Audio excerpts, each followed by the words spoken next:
Taking Positive Steps of Service Award. Yeah. So, Jamie Licht. Come forward.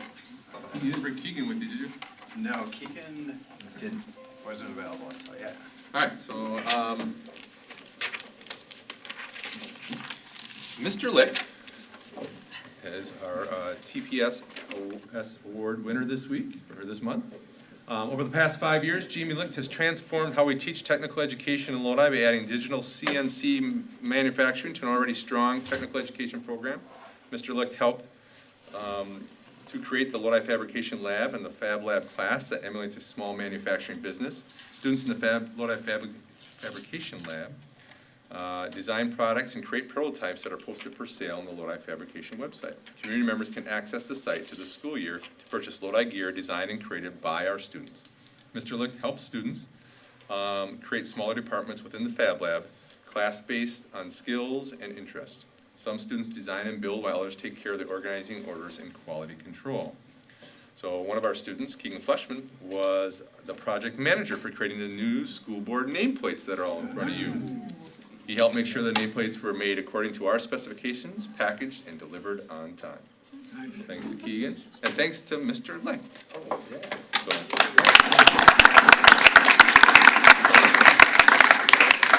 So you get $100,000 for all the hard work you do. Yeah, thank you.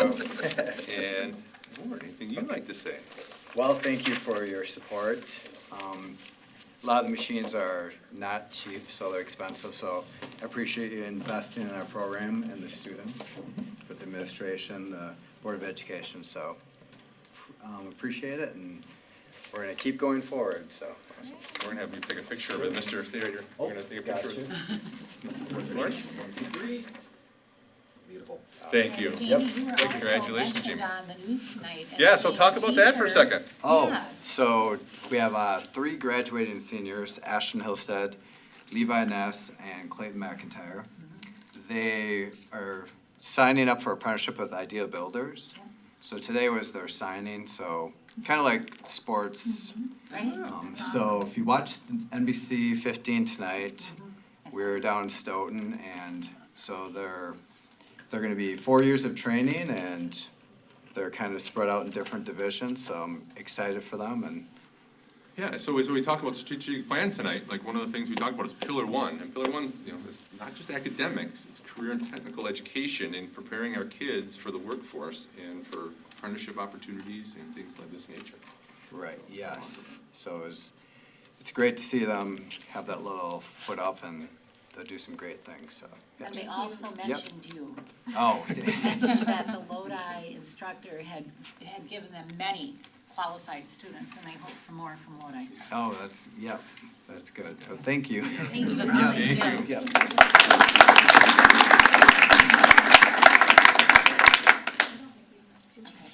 And we do not have a presentation. We don't. tonight. Okay, and do we have any public input? No. No? Okay. All right, consent agenda items. I'm gonna have Christy take over this one time for me. Items in this section will be adopted as a group unless a board member requests a specific item to be removed from consent agenda and addressed separately. And bear with us, this is very long. We have the approval of our minutes. We have our vouchers, which are our payroll checks, direct deposits, and account payable checks, automated clearinghouse payments, and credit card payments. Go back up. We don't have any fundraiser requests. Our fundraiser reports, we have softball youth skills clinic fundraiser, softball pizza sales fundraiser, baseball 50-minute fundraiser, girls soccer clothing fundraiser, track NCAA bracket buster March Madness cards fundraiser, senior class Carson Strong fundraiser, and a musical collaboration between Rock Your Band and High School Music Department fundraiser. We don't have any field trip requests. Our committee recommendations for approval. From the Facility and Finance Committee, we have School Forest Coordinator and job description, and our vape detectors. Under Other, we have WIA renewal, Girls Hockey Co-op renewal. Resignations and retirements. For retirements, we have none. For resignations, we have our middle school PBIS advisor, our career administrative assistant, our high school leadership council advisor, high school math teacher, middle school choir and elementary music teacher, primary school special education assistant, IT specialist, and our 4K educational assistant. Your co-curricular. Bear with us. We have our boys soccer volunteer coach, high school assistant volleyball coach, primary school PBIS advisors. There's 2 of them. Primary school extended contract counselor 1 day. Primary school extended contract reading specialist 3 days. Primary school fair coordinator. Elementary school OSC fair coordinator. Elementary school OSC PBIS coach. There's 2 of them. Elementary school OSC extended contract counselor 1 day. Elementary school OSC extended contract reading specialist 3 day. Fair coordinator for middle school and high school. High school and middle school FFA advisor. Washington DC trip advisor. Ice Age hiking club advisor and assistant. Art club advisor. Yearbook advisor. Middle school extended contract dean of students 5 days. Middle school extended contract agricultural 15 days. Middle school extended contract counselor 10 days. Middle school and high school extended contract secondary instructional coach 8 days. Middle school forensics head how assistants. That was red funny. Middle school extended instrumental services marching band. High school forensics coach, a head and an assistant. Freshman class advisors 2, sophomore class advisors 2, junior class advisors 2, senior class advisors 2, Thailand exchange coordinator 2 at 50%, German exchange coordinator 2 at 50%, Spanish exchange coordinator 2 at 50%, leadership council 50%, mock trial head and assistant at 50%, esports, color guard, high school extended choral services, pep band, marching band, pit orchestra, musical director, musical vocal director, musical choreography director, musical set design, play set designer, National Honor Society, high school yearbook, high school art club, visual arts classic, link crew 2, high school PBIS coach 2, athletic director, homecoming advisors 2, newspaper, The Advocate, high school extended contract counseling 10 days, high school extended contract agricultural 30 days, high school extended contract transition program 8 days, math team advisor. Moving on to community program crew, crew administrative assistant, there's 2 of them, and aquatics director, increase in contract hours. Our regular staff, we have 2nd grade teacher, high school math teacher, 8th grade science teacher, elementary school OSC administrative assistant, increase for swing crew member, IT support, summer support, and middle school administrative assistant. And then personnel other, we have 5 requests for leave without pay and professional improvement requests. And that is it. I will make a motion to approve the consent agenda as presented with the approval of Dawn Mayer for middle school administrative assistant and pull out the vape detectors. I'll second that. Motion by Sarah, second by Terry. All in favor? Aye. Anyone opposed? Motion passes 7-0.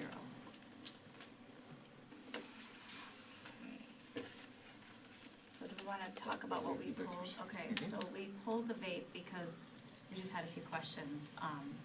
One of my questions is how does this vape detector work?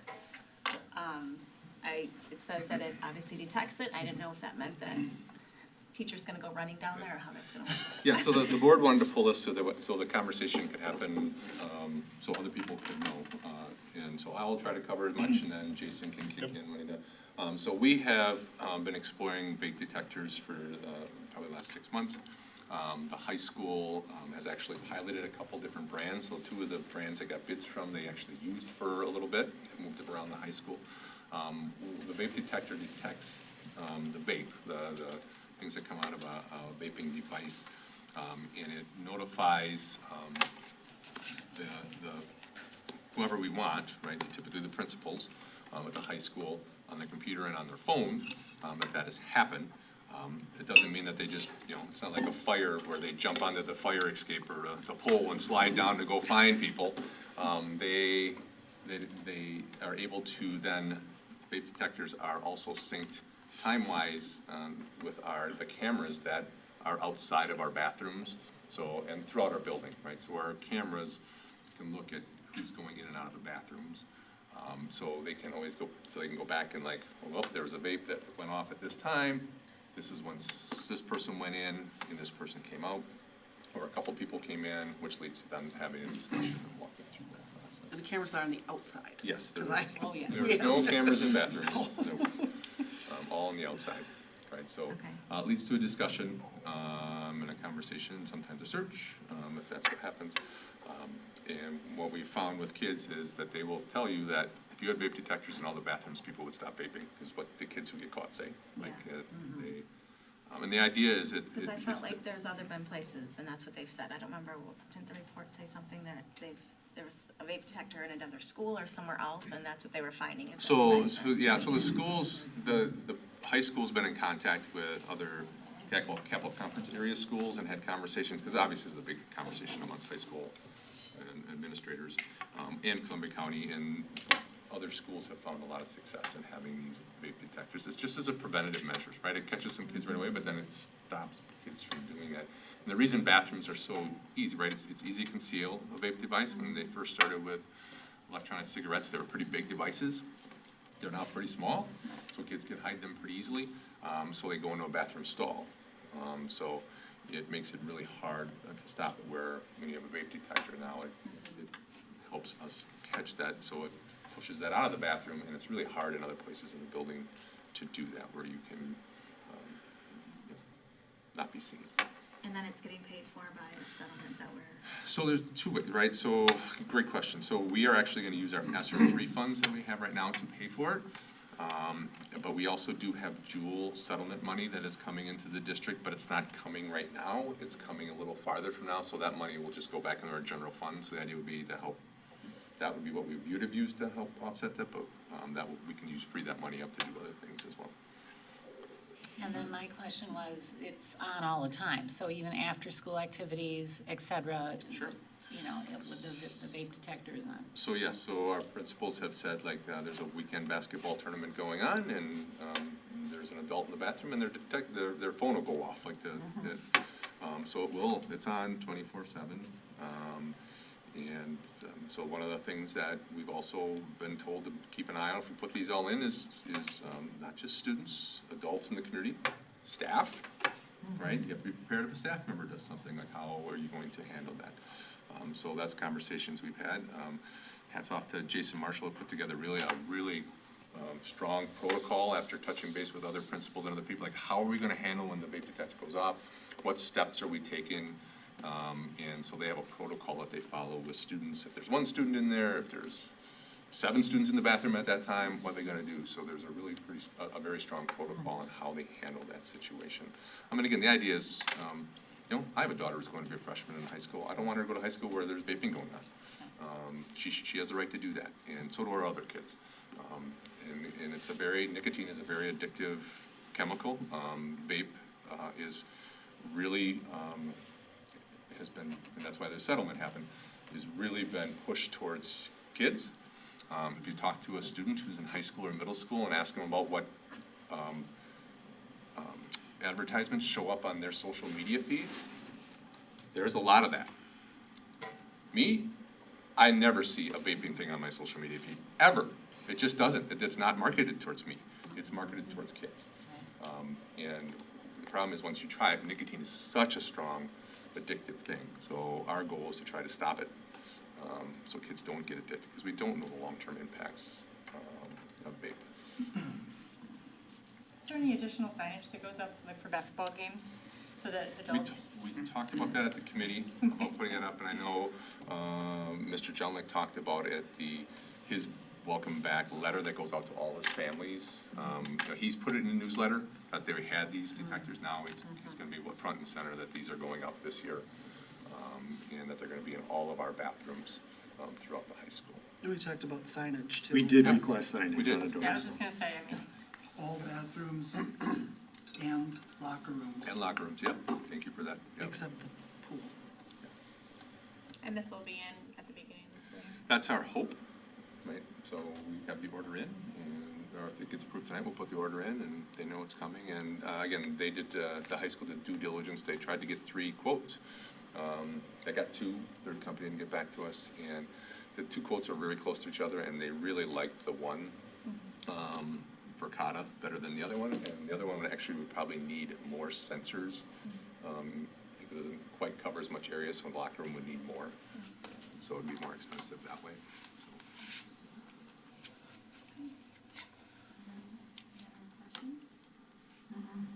Thank you. So should we move on to administrative report? I make a motion to And make a approve the motion. vape detectors. I'll second that. Motion by Adam, second by Terry, all in favor? Aye. Motion passes 7-0. That was the only thing pulled, right? Yep. Okay. All right, so administrative reports? So we have a very long board meeting tonight, so I've talked to my administrators about like highlighting 1 or 2 things in their administrative reports, and you guys can read what other things you have in. Sounds good. Okay, so we'll start with the high school. Oh, is Joe not? Joe's not here. Yep. Okay, so we're skipping high school? Mhm. Okay. Curriculum? So, the top of the report this week is summer curriculum time. So we have a structure set up where we take a certain amount of our district curriculum council budget and we set that budget aside for teachers to make requests to do summer curriculum work, and those requests come to the administrative team. And so I've tried to highlight for you the number of things that are going on this summer. So yes, teachers are on summer vacation, but they're also doing plenty of work to help grow and improve our instructional capacity for students coming into next school year. I've also highlighted within the board report a few upcoming curricular adoptions that have been approved with the curriculum council of the board that we're excited about for next year. And specifically to the elementary literacy one, I just really want to highlight Eric and his great work working with his literacy team at the elementary school and helping us move forward in that regard. We're really excited about it for next year. Awesome. Cool. All right, LCAT? Thanks, Nick. All right.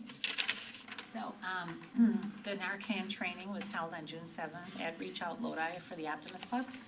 LCAT's first summer safety event was held Thursday, June 8th at the high school commons in conjunction with Summer School Open House. This event was open to everyone in Lodi and the surrounding communities and was advertised in all school locations as well as take-home sheets at Piggly Wiggly, Chamber of Commerce, social media, and Peach Jar. The partnership with the community was amazing as we had the Lodi Police Department there to discuss cell phone safety and bike safety. The Grade Boat Family Children Club and Don's Marina sponsoring water safety and donating 10 life vests. That's nice. The American Family Children's Hospital discussing injury prevention and lawnmower safety. Columbia County Public Health to discuss car seat safety, and Lodi Community Action Team to discuss caffeine, alcohol, and beverages, Delta 8, and other drug concerns. On Thursday, June 15th at 9 a.m., there'll be a National Night Out planning meeting at the district office. All individuals interested in participating with National Night Out are welcome to attend. National Night Out is Tuesday, August 1st, so mark your calendar. Financial information, revenues were $13,200. Nope, more than that. I said that wrong. Anyway, but I wanted to just flesh that out a little bit. So $10,000 as part of the SOAR grant, which is the lock boxes and the town hall meetings and the community events. And then also Stride with Pride is also under this revenue. And Stride with Pride was a great success. And LCAT takes the monies in and then redistributes them to the schools, so that's all underneath that. And then under the expenses, there was a $6,056 under payroll, salaries, and benefits. There you go. Thank you. Student services? Yes, I'd like to start with 2 highlights from our 18 to 21-year-old transition program. First, Lodi participated with 5 other school districts in an activity day at Devil's Lake. The purpose was to give individuals with different abilities an opportunity to meet and make connections with people from other school districts.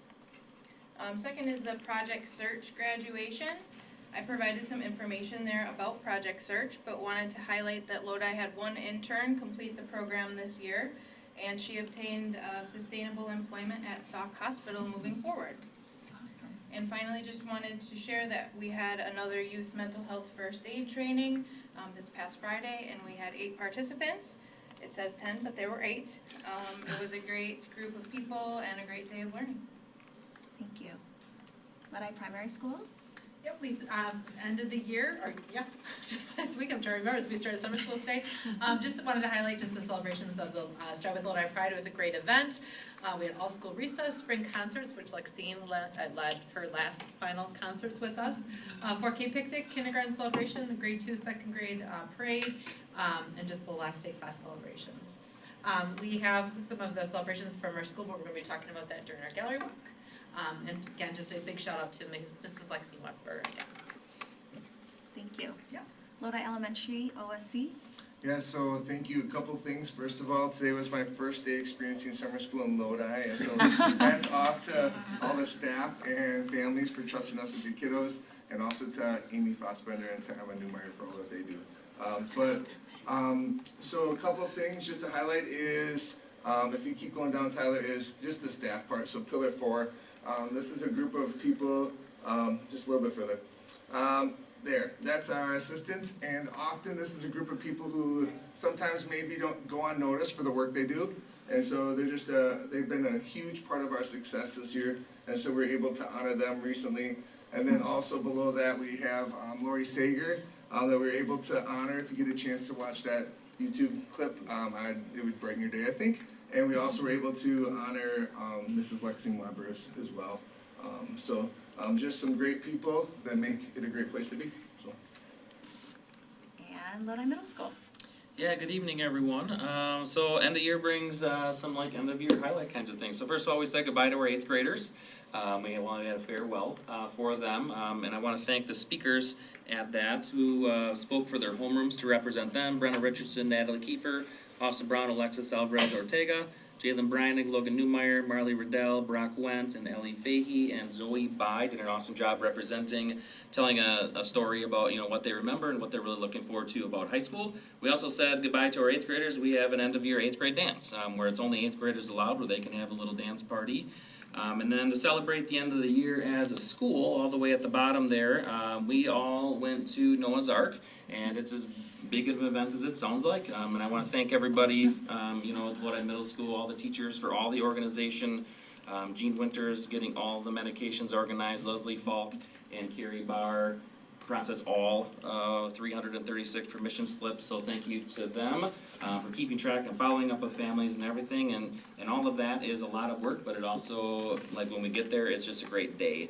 It's so great to see so many kids that are like, this is the first time they've ever been there that have that opportunity, so we're really happy to provide that, and the day just goes really well. And then also, with the end of the year, sometimes comes retirements, and I want to say farewell to David Zoker, who's been an amazing teacher for our district, and specifically at the middle school for the last 27 and a half years, teaching 8th grade science, and I believe Jim Haberly was a teacher before him, and he was here for 30 years, so I'm hoping that we can land another 30-year teacher right now.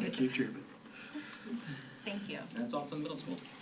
All right, District Administrator report. Yeah, so one of the things I wanted to share out was, if you notice, we've had a lot of discussion about green space lately, and we've had an organization make an inquiry about purchasing properties and property on Highway 60.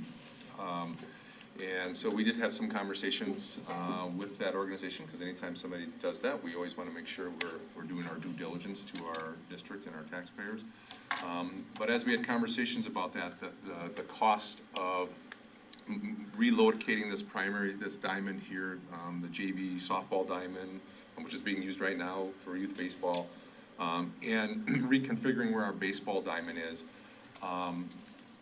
would not offset the cost of what somebody was willing to pay for that property. So the cost to the district would have been significantly more than what we would have gotten from the organization that was interested. So they decided that it just wasn't a good fit for them and wasn't a good fit for us, so that walked away. But that was an ongoing discussion that we had, but we're going to make people aware that discussion happened. But because of the monies involved, it just didn't work for the people involved. A couple other things I wanted to add. I know a couple administrators hit on this, but on June 7th, we were able to honor 5 retirees from the district and acknowledge service milestones for all of our staff. Thanks to the board members who were able to make that event. Special thanks to our retirees for their tremendous impact they've had on our students, on our schools, on our community. Chris Lehman out of a district office, Lexine Weber, primary school and OSC music teacher, Lori Sager, 4th grade, David Zilker, 8th grade, Michelle Edwards Monahan, our high school Spanish. So we will miss them all. We wish them the best in their new life adventures. As was mentioned earlier, summer school started today, so thank you to everybody, to our staff. It's the first day of summer school is always kind of a wild ride. So thank you. You have new kids and a new building, a new staff and a new building. So thank you for everybody for all their work today in making that go well, and thanks for the parents who, again, entrusted their students to us for the summer. And then finally, just wanted to make you aware that we are going to work with Edgewood College and other area districts to start a consortium to help with the teacher shortage. It will help, this program will help those who have a bachelor's degree who are not licensed to teach get a teaching license at a reduced rate through Edgewood College. So Edgewood College has been reaching out to Dane County superintendents. They're meeting with Columbia County superintendents tomorrow, Badger Conference superintendents, and districts, and trying to get a consortium, enough schools, so we get enough people to make this a program that try to help with teacher shortage. So we're going to jump in there. Nice. All right, board president report. I want to say that being on the board, you get to participate in graduation, and it's one of the best experiences ever, as I'm sure you guys can agree. But I also just want to say that I don't think the students realize how proud our community is of all of them. Anytime we hear about sports, or even graduates on the dean's list, or just their life in general, when you are from Lodi, you just get so much pride from anybody from this. And I also want to say thank you to the teachers, the staff, everybody. I volunteered all those years for my kids, and I knew you guys were amazing, but now being on the board, I'm like, I don't know when any of you sleep. I don't know how you guys do it all, but you're all amazing to me, and parents, like you, I'm not saying you don't know, but really you guys don't know. Like, they are amazing. They care for our kids, and then we ended school last week, and then we're starting summer school this week. And the guys that are in the weight room with supporting our athletes, like, just, you guys are all amazing. And I'm just so proud to be part of all this. And I just want to say thank you. I can't say it enough, so. All right, now we get to do our gallery walk. Yeah, so we are thrilled to have staff from each of our buildings, from each of our schools, on hand to participate in a gallery walk. As a reminder, just over 2 years ago, the district worked to engage the community in a strategic planning process. Themes that emerged from this process are the priorities that were outlined in a strategic plan that was put together by our Vision Element Study Team, and it was approved by the board on July of 2021. To implement the strategic plan and those priorities set by our community and our board, we have developed the district-wide balanced scorecard system. And these balanced scorecards are a snapshot of our current state and how we align to our work in the strategic plan. Again, it's just kind of think of it, there are vital measures. Like, just like when you go to the doctor, they check your vital signs, your heart rate, blood pressure, reflexes, etc. The scorecard represents the vital signs that we check in a district. It helps measure our progress on our highest priority strategies that we are using to make progress on the pillars given to us by our community. So tonight, we're going to take some time and walk you through the strategies that the district using, that each of the building is using to implement the strategic plan. To do this, we've invited our staff to come. Each school was asked to select their work in 2 of the 5 pillars. So last time we did this, it was pillars 1 and pillars 2. This time they could select any work in 2 pillars. So we're going to divide the board. I just see pretty much board members here. And do 4 stations. Elementary and OSC are going to go together. And we will split up, and I'll set a timer. We'll go for 10 minutes, and then we'll just move clockwise. So elementary OSC is going to be here, primary school's there, high school is right there, and then across the hall will be the middle school. So let's take about 40 minutes. So I would ask that we split up, and we probably are going to have, I would say we have, I'm just looking, probably 2 board members, and 3 board members, and then so we'll just have 3 stations going at once. I don't want 1 board member going by themselves, right? You should have somebody with you. So, if you 3 want to start at the middle school, if you two start here, you 2 start there, and we'll let the primary school have a break the first 10 minutes.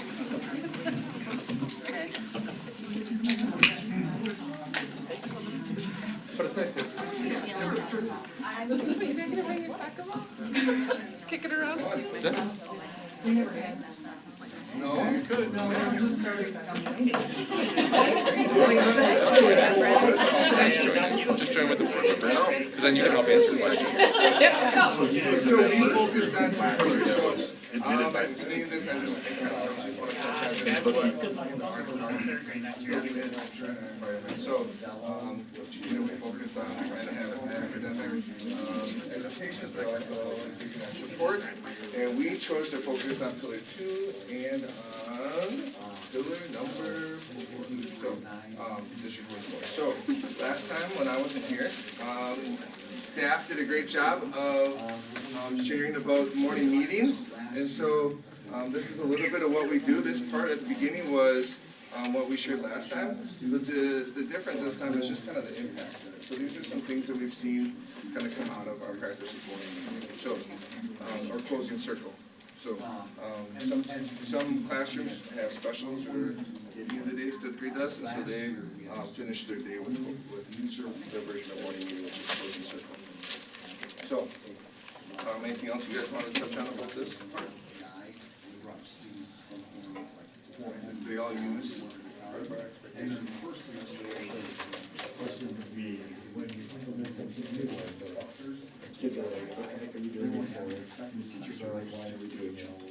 How was that?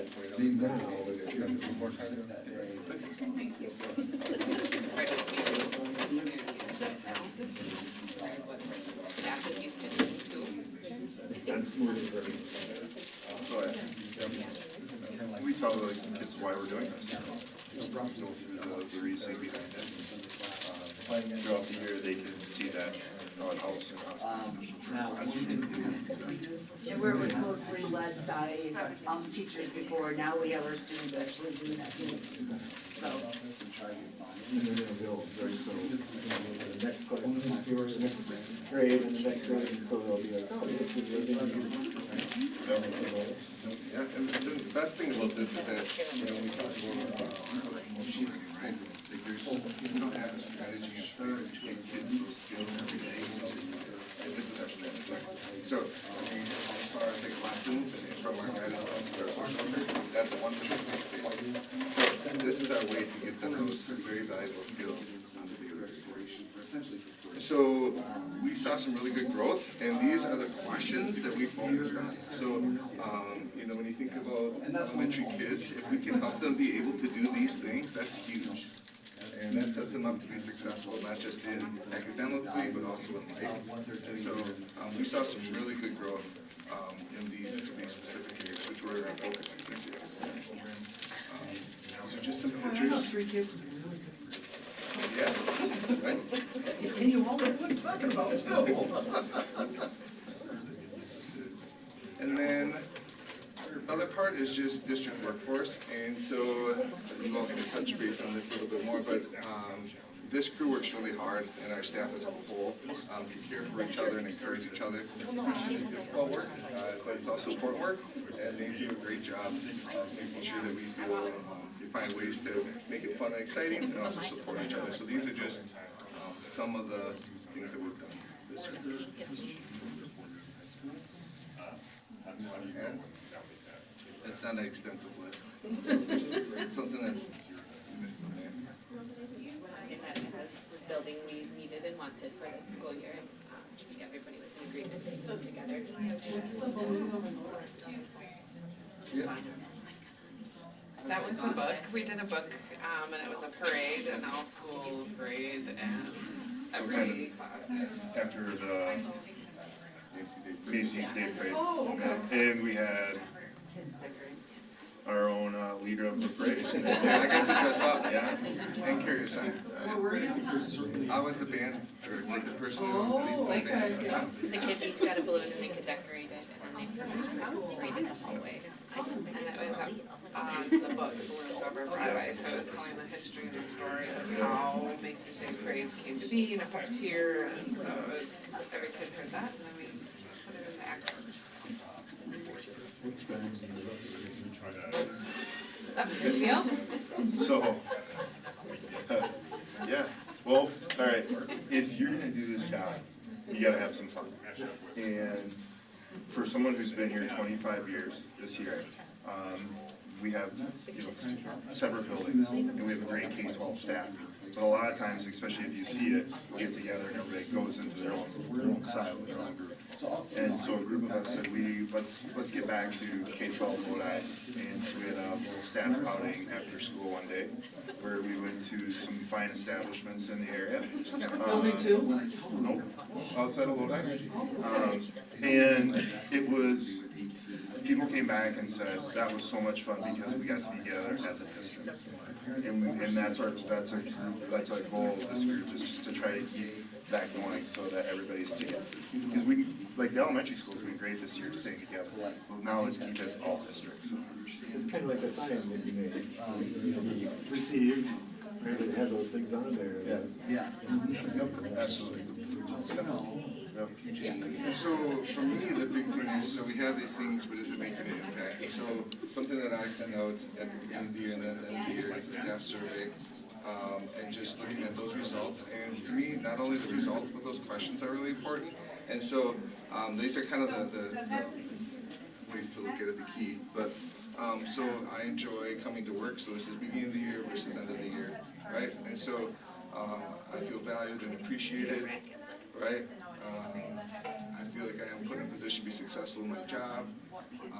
Barriers are addressed. You know, I feel like I have the support needed in regards to difficult behaviors. I feel like I have the support needed in regards to professional growth. I feel like my work ties into the bigger picture. My mental health and well-being is valued. The importance of my family is valued. So these are all things that, for me as an administrator, a leader of the building, that are important to me. And so, to me, it's great that staff do these things. I think it definitely impacts those results. But this is the part for me that it's just I need to be accountable to. And so, it's been a great year, great first year. But this is something that will continue for me to be able to see, am I doing everything I need to be setting them up for success? So, because the best way to retain a workforce is to make sure they know that they're valued and to set them up to be successful. And there was growth in those things. There was, yeah. So, yeah, there was some growth, even in answering surveys in May. I was maybe a little worried. And so, yeah, there was some growth. So, you take some risks, right, in education, right? That's what we should do. So, we took some risks, and it's just good to see. And to me, like I said, whether, I mean, there are some areas, I think there is professional growth.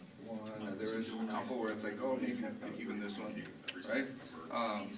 You know, like, to me, I think, I mean, this is strongly agree and agree, so the red and blue together are the important pieces, but to me, I still think that there's some pieces there for me that I really look at, and I try to be reflective of it, so.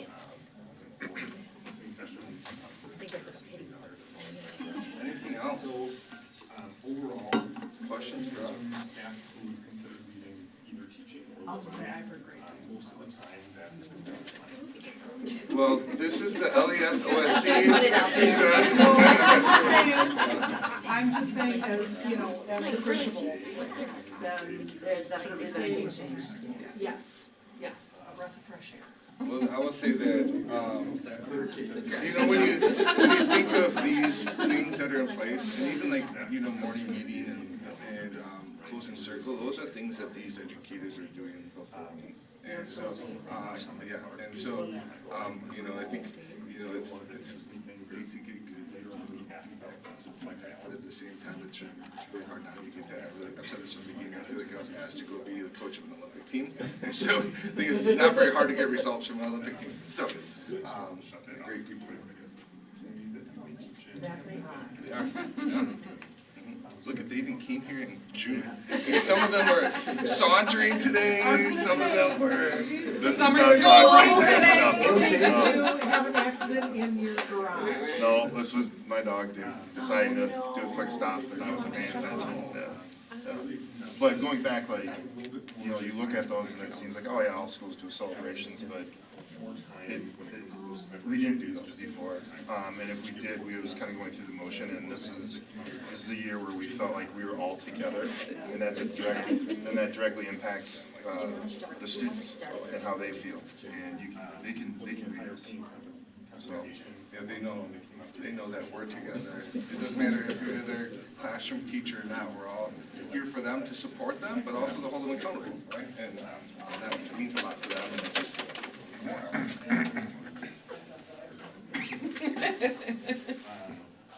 Cub Scouts. Yes. Oh, really? Yeah, we were Cub Scouts down there. My daughter. First time I ever shot a gun. Oh, Last time I ever shot a gun. Yeah, I think you have Hunter, so. oh, wow. Yeah, you have some amazing staff. You really do. All right, we're gonna couple you. All right. Thanks for coming. Oh, I'm sure she'll be out running.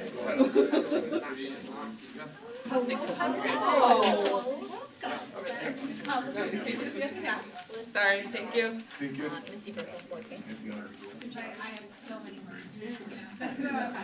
I'm truly young. Pillar 4 We get chairs. and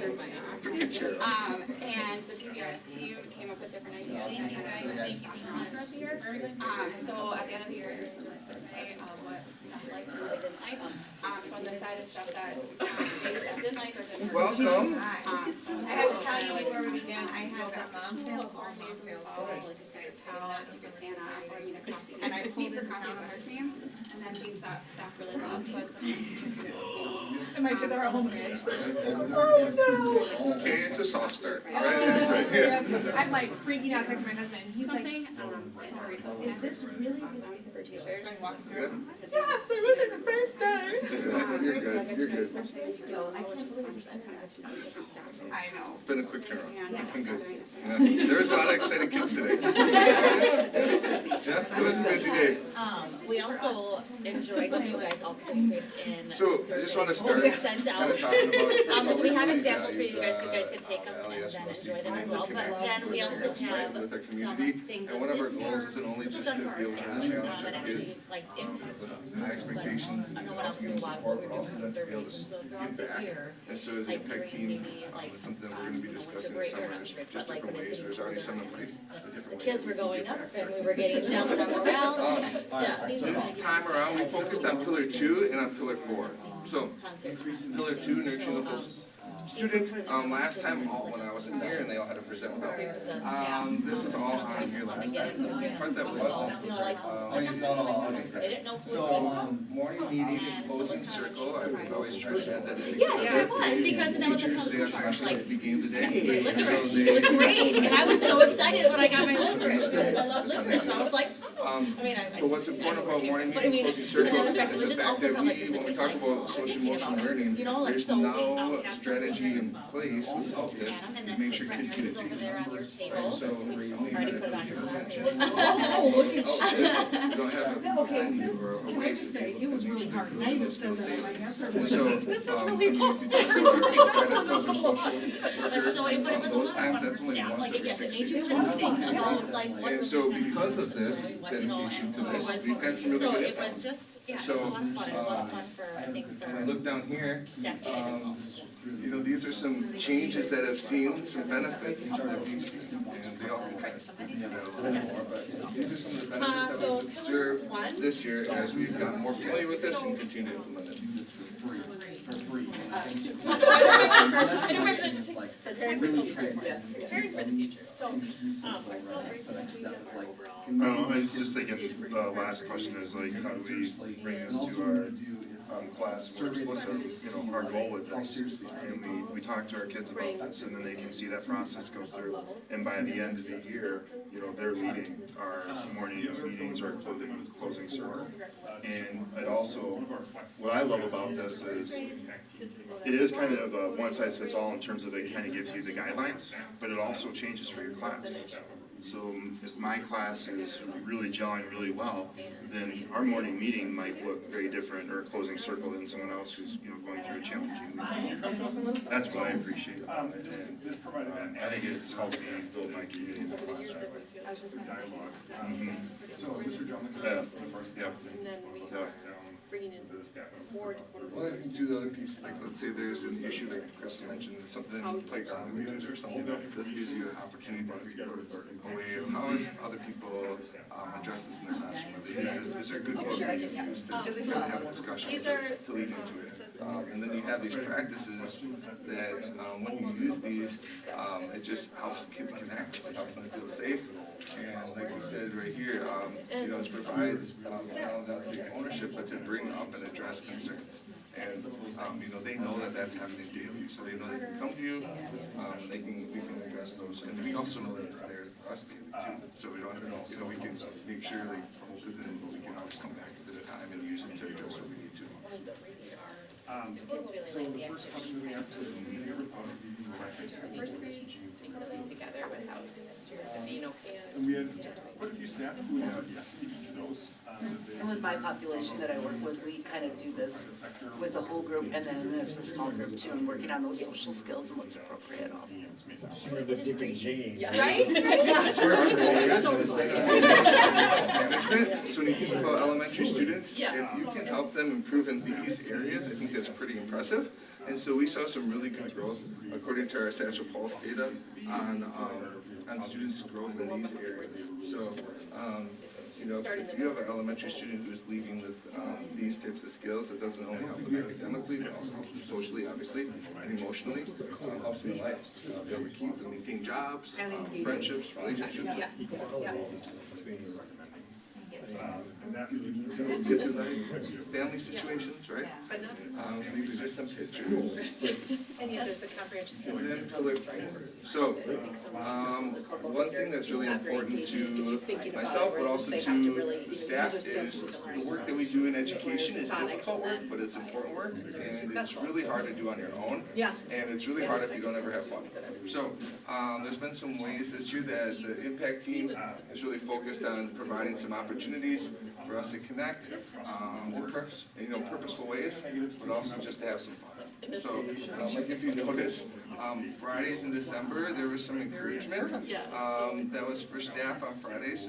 December's a hard month, right? And so we wanted to make sure that staff felt a reason to come to work on Fridays in December, but also felt encouraged, right? And, you know, kindness calendar in February, right? Some reasons, those are some tough times of year, just to make it purposeful and fun. Get to those steps. But also there's some other activities.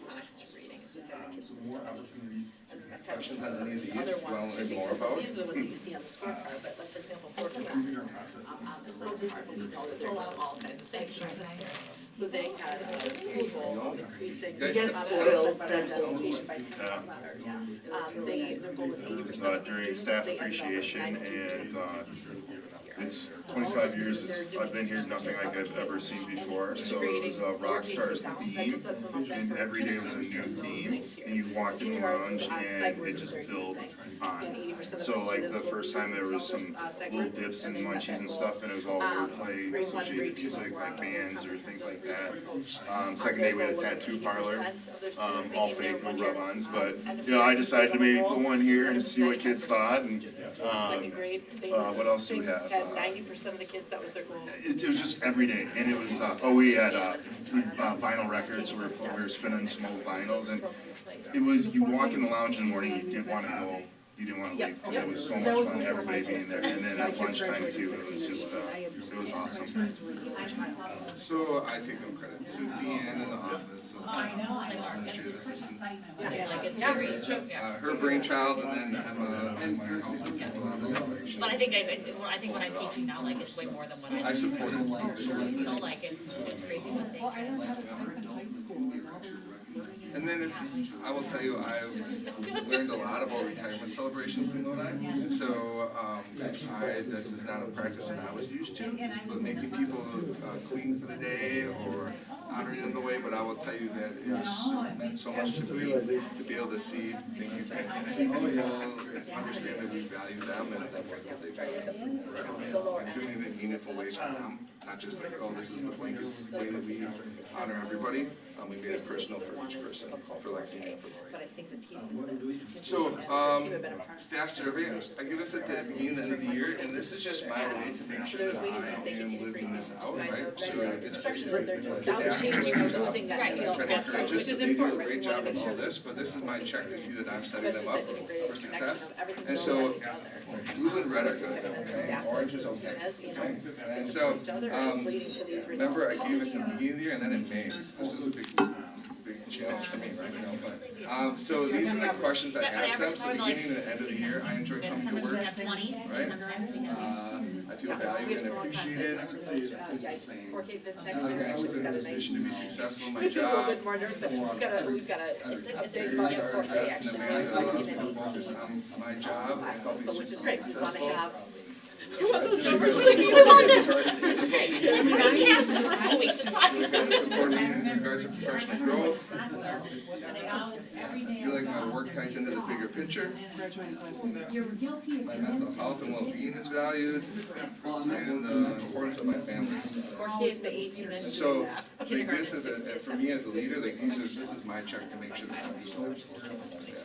And so, we can have all these celebrations and great things in place, but it's next month that we can adjust how we're doing. It's good to see some good results. So those are for you, enjoy. Thank you, thank you. I can't wait. Yeah, I think, actually, that's kind of like, Questions it's for us? I was like, oh. They're all reading it when we first got here.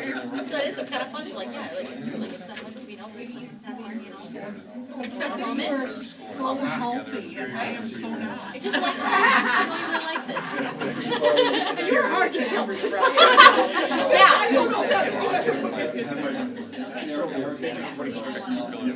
You guys, we can. It's nice to see what the goals are. Yeah. Yeah, I said, oh, that's a tough one. There you go.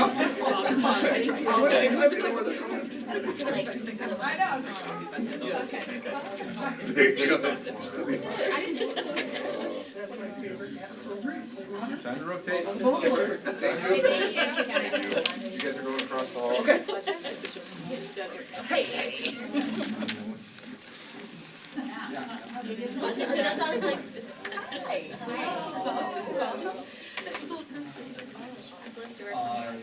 I was like, I do. She's like, hey, I'm surprised that I'm coming home. I'm like, I'm Claire Ford. Obviously rotates, so we got so many. She has the organized different activities throughout the school year. Staff joined if wanted to. So on the side is things that staff maybe. And let's see. This is what I was looking at. That's your staring at it. Come on over. And then some of the stuff Good, that you? staff really love. So Good. parent teacher. Welcome. Hello. So, first of all, thanks for stepping in. And LES and OSC, we want to make sure that first of all, we kind of define what our environment is. And so we value a couple things. We value people, conversations, and growth. And along with that, we have high expectations, academic expectations, but we also try to provide a high level of support for our students. And our goal is not only to do that for our students, but then so that we can give back to our community. some food So over that's- here. I know, but if you're over there, it'll be like This time treats. And so, another last thing time that, when they presented, I wasn't here, Data was but they got to present this beginning part was the same. And so, morning meeting and closing circle is really an important part. Yep, you can pull my shirt, and so they will probably, when we get done, they'll sit down, I'll ask if they have any other questions. That we use to be able to provide. Thank you, these teachers, and then opportunity for students to So I will be Appreciate happy you being to here. have the examples. So we have our guidance counselors or our social workers who provide. Yeah, that's how I'm introduced it that way. Every 6 So, days. like a couple sentences. But this is Dave. Something you do? And then what we have for you is we have This is some. the way that we do it. Obviously those last times are important. Do you need anything else? This is our Well, I was at water, but you already got something, so. Yep, just to help you. Something that we've seen a great amount of impact Kind of thing with. So, that, you know, that if you look down here, day, just like our day was breaking. this is some of the things So that what we've happened seen, was some then, benefits, throughout the right? school So, not only just building that classroom community, but a sense of belonging, provide space and skills and confidence to bring and address concerns, provide opportunities for students But to it was take kind of fun ownership, just to kind of see and lead, and also work on being good followers, both are important skills. we didn't And know then, ours were the so Saturday. it was kind of a fun surprise. Touch on more Yeah, it was a on lot how of this fun, looks in the and I classroom, think a lot of the staff liked it. or what the benefit of it is? I think the biggest benefit we talk about It's not much, is brings our like, it class wasn't together very as a much, but community. it was like, oh, they appreciate it. Yeah. No, they You know, want it. we use it to help Yeah. problem solve, but we also use it just to build a sense of togetherness in the classroom. And like we mentioned before, by the end of the year, students are running it themselves. And so for kindergarten, Yeah, this was our it's a great benefit. percentage in the fall versus spring. They're used to Wisconsin's average, and this is the next for in growth kindergarten. Contributed differently. They were far above the national. So I have First to grade as say, I well. went on that huge, big field trip where they all went Oh, yeah? for the Civil War thing. And it was amazing because even from the beginning of the year volunteering and my grandson's from to the end of the year, some of the kids that struggled, which you wouldn't have known to pick out who was struggling with the children anymore, because it just, it works. And at lunchtime, when it was time for people, they could just sit anywhere. I mean, they were wins everywhere. There was no, I mean, it just, I'm so proud of them. And I'm so proud of you, you know, and I mean, you know, triumph training way back when was all kids, and it's like, it works. I mean, they work together. Yeah. They're not the odd man out. No. So you're not gonna see, hopefully, the violence come down the road later that happens with the odd man out. Well, I'll say too, the reason that we picked pillars 2 and 4 is because it's been a focus of ours. It's also an area that we have the most pride in right now, that we can say, as a building, students know that even if they're in Mr. McNeil's class, they're our students. And not only for support and encouragement, but also for accountability, right? So if Mr. McNeil's down in the cafeteria, they still know that we have expectation, and we still care about them. And so the part of that, a big part of that has been through morning meeting and closing circle. And I say closing circle too because our fifth grade teachers have specials right away in the morning, and so they do their morning meeting at the end of the day, which is what we call closing circle. This is what we focused on this year. So out of Central Pulse, we focused on self-management skills. And if you look at these questions, we saw some really good growth in our elementary students.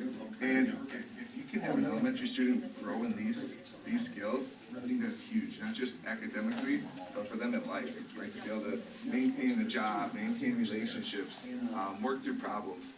These are great life skills. And so this has been an area of focus for us, for our kids this year, and we saw some really good growth in these areas. And a big part of that is do the avenue of morning meeting and closing circle. Some pictures, kind of like pictures. Go back to that one. Throw balls at each other. And then pillar 4, so a big part of this year is obviously I'm learning the building. And what I came to is a bunch of great staff. And we know that in education, it's difficult work, but it's important work. And we know that in order to make it manageable, we have to be able to find times to celebrate and have fun. So these are just some of the things that we've done this year. Up to 93. To try to make it help us together, keep us together, but also to celebrate and have fun. Questions on any of these? And that moves to the kindergarten, where the goal was 80% of the kindergartens who will spell their sight words, and they met their goal. You know, like I said, it just looks like a list of celebrations every school does, but what's different is it helped bring us all together. And, we already enjoy what we do. This just helped us bring us together as a community too, and have some fun. And the kids saw that, and it only impacts them even greater by us just having a great time at it. Was there a committee that designed these, or like, is this all new, or? So the impact team is a big part of it. So we would kind of have discussions about some of this. Some of these things were things that have been going on before, and just maybe got some new life in them, or just kind of different ways, something brought up. That was just fine. We're not that old. You know that this is actually happening, that we have actual steps, those are great celebrations, but if we don't see the results, so I take some pride in making sure that, and some vulnerability, in giving a survey at the beginning of the year to staff, but also then in May, right, you never know results in May. And so, this is a staff survey, and more important than the results, to me, it's Right, so like, that's our main focus. but I also think that the questions that ask speak really big volumes to staff on what I value. really in our And daily, so, what we do. if you see blue and red, that's a Has good really thing helped on out. these results. So, these are some things I asked them. So I enjoy coming to work.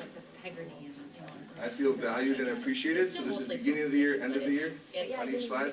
But it's like, I feel like I am put in a position to be successful in my job. I don't know, I feel like that was Barriers just are using addressed. It really is, right? My job of helping students be successful. So, okay, I just thought that was interesting when I heard that, because. I feel like I have I a think support they needed can in regards to difficult behaviors. I feel like I have a support But, needed in regards but to it's also personal like the growth. kindergarten focus more on that stuff versus having them learn how to I sit the feel perfect. like my work ties into the bigger You taught them how picture. to sit the perfect now you can focus more on My this. mental health and well-being is valued. Striving The importance of my family and is then valued. also. And so, to me, this is that part where, if we wanna retain staff and keep staff, and attract staff, this is a big part of it.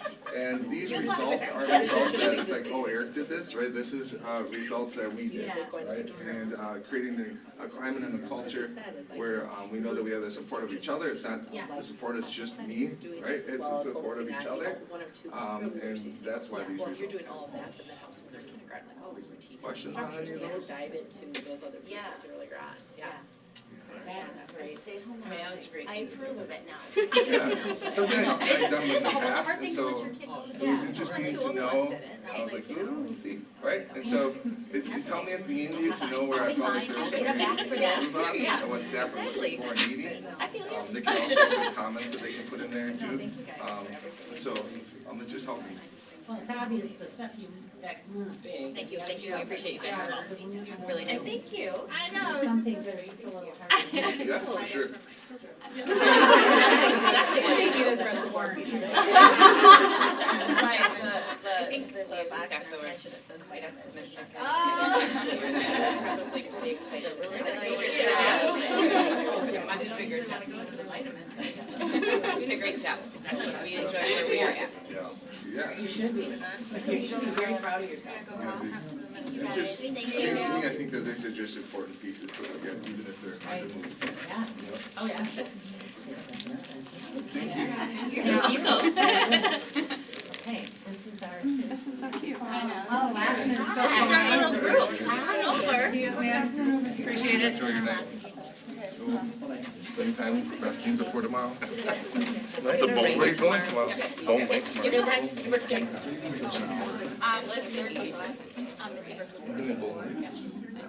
Well, at least you have a So whole pillar hour, 4 was, staff around and To drive. And bone race so the is pretty covered. PPIS The second thing, help kind of different staff events throughout the year, and at the end of the year, they, sent out a survey to see what staff liked or what may not have worked in their schedule and what staff also really liked. So on this side is, stuff that maybe didn't really take off like the other events that they did, so like the secret crowd, or Yeah, the fall. no prize, they wanted to make it this year, and that's over too, like, there's no actually. And then the secret Santa, and then on this side is the events that staff really love. Yeah, enjoy your night. Thanks, guys. Appreciate it. Filling the fridge. Filling the fridge, so in our staff lounge, different like seltzers and stuff, so you can try to compliment, to somebody in the building, you can take one. So something is the indoor recess plan for rainy days, just to get the kids moving, so they're not just in one classroom all day long. And then the getting to know you section, Amy's weekly memo, it was cool to find out different facts from people that you might not see day to day. And then the staff gathering at someone's house. They were a lot of fun, yeah. And it was, and they tried to find a good mix of like things that were during school, after school, before school. Right. You know. Tell me about the seltzer in the fridge thing. Could somebody just come in and fill your refrigerator and say thanks? Yeah, so like fridge like this, often like, Amy, I know you filled it a couple times. It's in your lounge. Yes, yep, and then we're just post-it notes. And then you could just go in and you could pick out something and direct like what you appreciate about somebody in the building. Pick it up. Yeah, it was also fun to read them, like I was kind of uplifting to read them. Yes. So, pillar one is. Was it? Another thing that we did as an impact team was send out a survey to our staff. You guys also did a survey as well for us, and so then what happened, we took those results and they surprised us. our staff. And they're not, Yeah, the sure, years yeah. were spread Well, like, it's about 6 years, they it's never 6 know when it years was old. coming. So Maybe it was that during was holiday times, maybe it was Thanks to during me. indoor recess time, and we needed to give the assistants, you know, a boost. So then what they did is they wrote this as a surprise for them. So we have one for each of you, and then we also have the results for you guys. These were all the ones that we, of all the boards and admins. And so if you ever want to use these for your knowledge, you can, you can give me a hug to that. But it was a lot of fun, and I mean, it's kind of fun, like even like something for you guys to really build it out, like you gotta think about it, and then like it's coming to you. So again, Like, did you know that about them? And if you wanna make their day, what you know, what to do for them. And it was something small but appreciative, so we appreciate what you guys do for us, so. last year we had Mr. Lemke and Mr. Kirkpatrick do it in the LGI with like 4 homes at a time, so they can get some lead in for us. And then also, because you can see that worked out. But second semester, what they did is the students that didn't complete the lessons, they individually brought in small groups who were like, what is it that I'm doing with this? And having hours. And so you can see by second semester the numbers went way up, especially grade 10s really. Our next step, we don't know how effective the program is. And then We're for still first grade, thinking about the program. same So thing, that's kind of the Lodi next in the step, fall, is to survey the spring, students, find out what they and like, then a lot this of is what they don't Wisconsin like. spring, so nationals. I'm just looking. Yep, no worries. Second grade, spring, Wisconsin. Yeah, exactly. Yeah, now you're getting a year old. Yeah, exactly. I think the other piece of this like here is that also like everybody before this. Career fair and jobs fair and community partnerships like kids have more access to careers out there. And then our diploma readers, we are. And then also getting across the idea that they can change.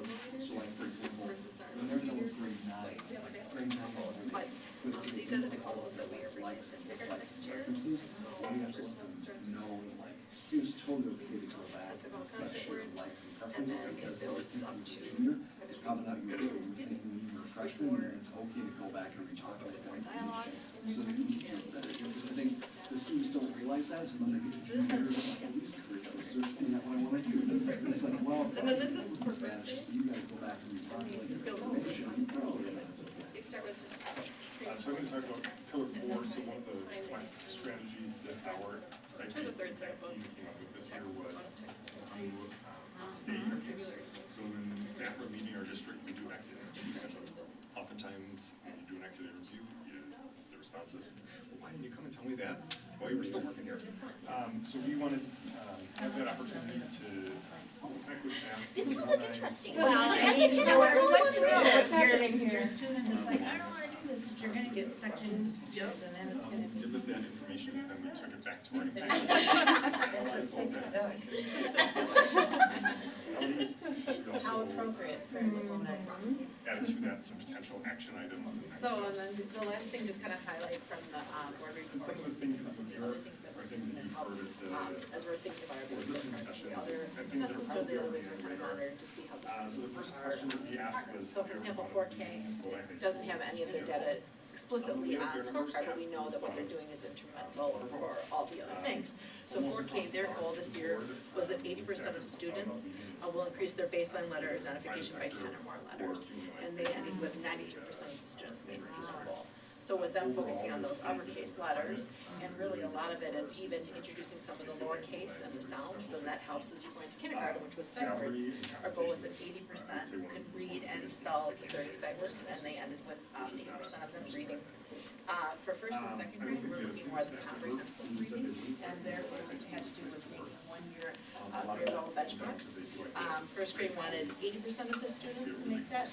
They ended with 95% of them meeting their goal. The second grade wanted 90%, and they ended with 95%. So as we think about those high impact strategies like integrity, and we think about phonics to reading, like small group instructing all of those pieces, are able to help with some of these other So it should be done in about results 4 that minutes. I already. And the negative that sort of came there was knowing that we're not as competitive. Yeah, I'm doing a great job. Well, especially they set high bars anyway, but then they were A able lot of this, I would sort of summarize with and working as a team to really think about what are those pieces. So like when we talk about the 4K, they're doing high grade 4K at the beginning. So when those kids, as a year, they start all of a sudden in kindergarten, it's the same routine and structures that they're coming in, and so they're just building on, so. There's enough time for staff to You guys are good. They're very good. Yeah. So. In certain areas, right? So it's always a balancing act. You're happy. Thank you. Thank you very much. Yep. Yes. This is Angie, this is yours.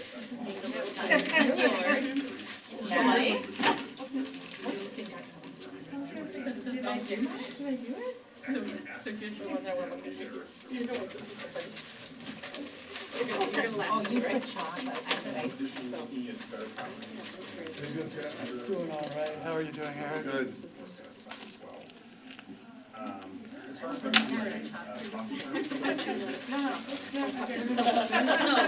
You have done this or you said it, so I was thinking this was your. Well, you, I'll resend it to you. You can fill out the information. That's okay. You're really responsible. You know what, you're just. You're like, I'm okay with this. Well, you know, I love this kind of thing. There was a She time, said, I'm a veterinarian. my birthday is in June. I'll never But when I be started, able to this sign was off. still extra. This is Like, not digital, about like, that put them, already. you have to. Yes. So then, where you Well, stored them no. was a big long. This, I don't know, it's probably It's really hard to get them in and out. So the, They talk one about, of you the know, doctors from some of the where they were supposed to grow as opposed to just sort of leaving leaving them them around. around. And so, yes. I pulled it back, and she put a candy bar on my desk and said, you What did I do? really good at how to edit.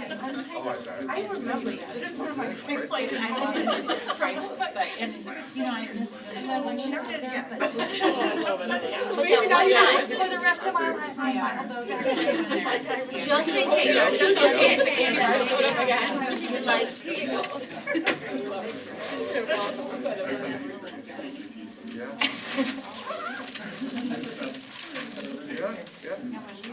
But so.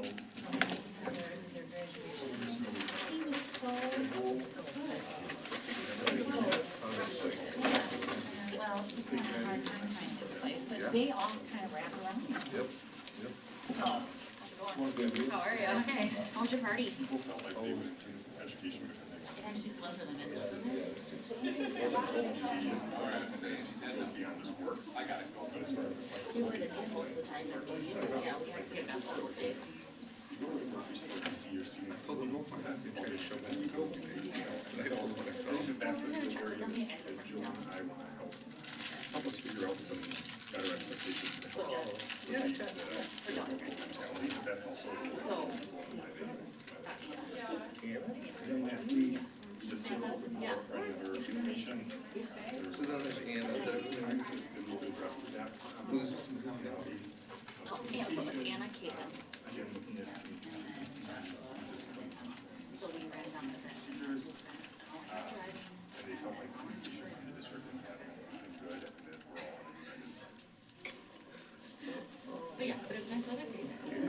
Communication between departments, there used to be communication with. and then we had, you know, So, yeah, and that's. and then Barkley. One off, no, you got another. And I think the high school has always struggled with how physically scheduled. Two huge toads. Right, your department is super close, but you may not be able to send work across. And sent us left a note. So we already bought all the materials. So they see all these left over. So my aunt brought rhubarb bars, lemon bars, and I was like, and then people. All these. Supposed this to be an appropriate register of lunch on my giant chocolate candy. I thought you guys didn't get that chocolate. I thought you gobbled it all. Hit it. You're gonna hide that. Well, hello. Hi there. You can eat chocolate all you want. As far as I'm concerned, chocolate's better than me. Oh, she's putting it away. No. You know what I wrote? I wrote ice cream, that's a novel. Give back that one for give me ice cream.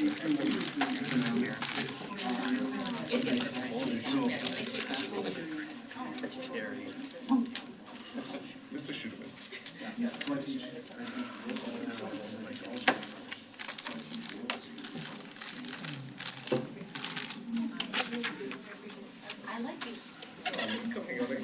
Yes,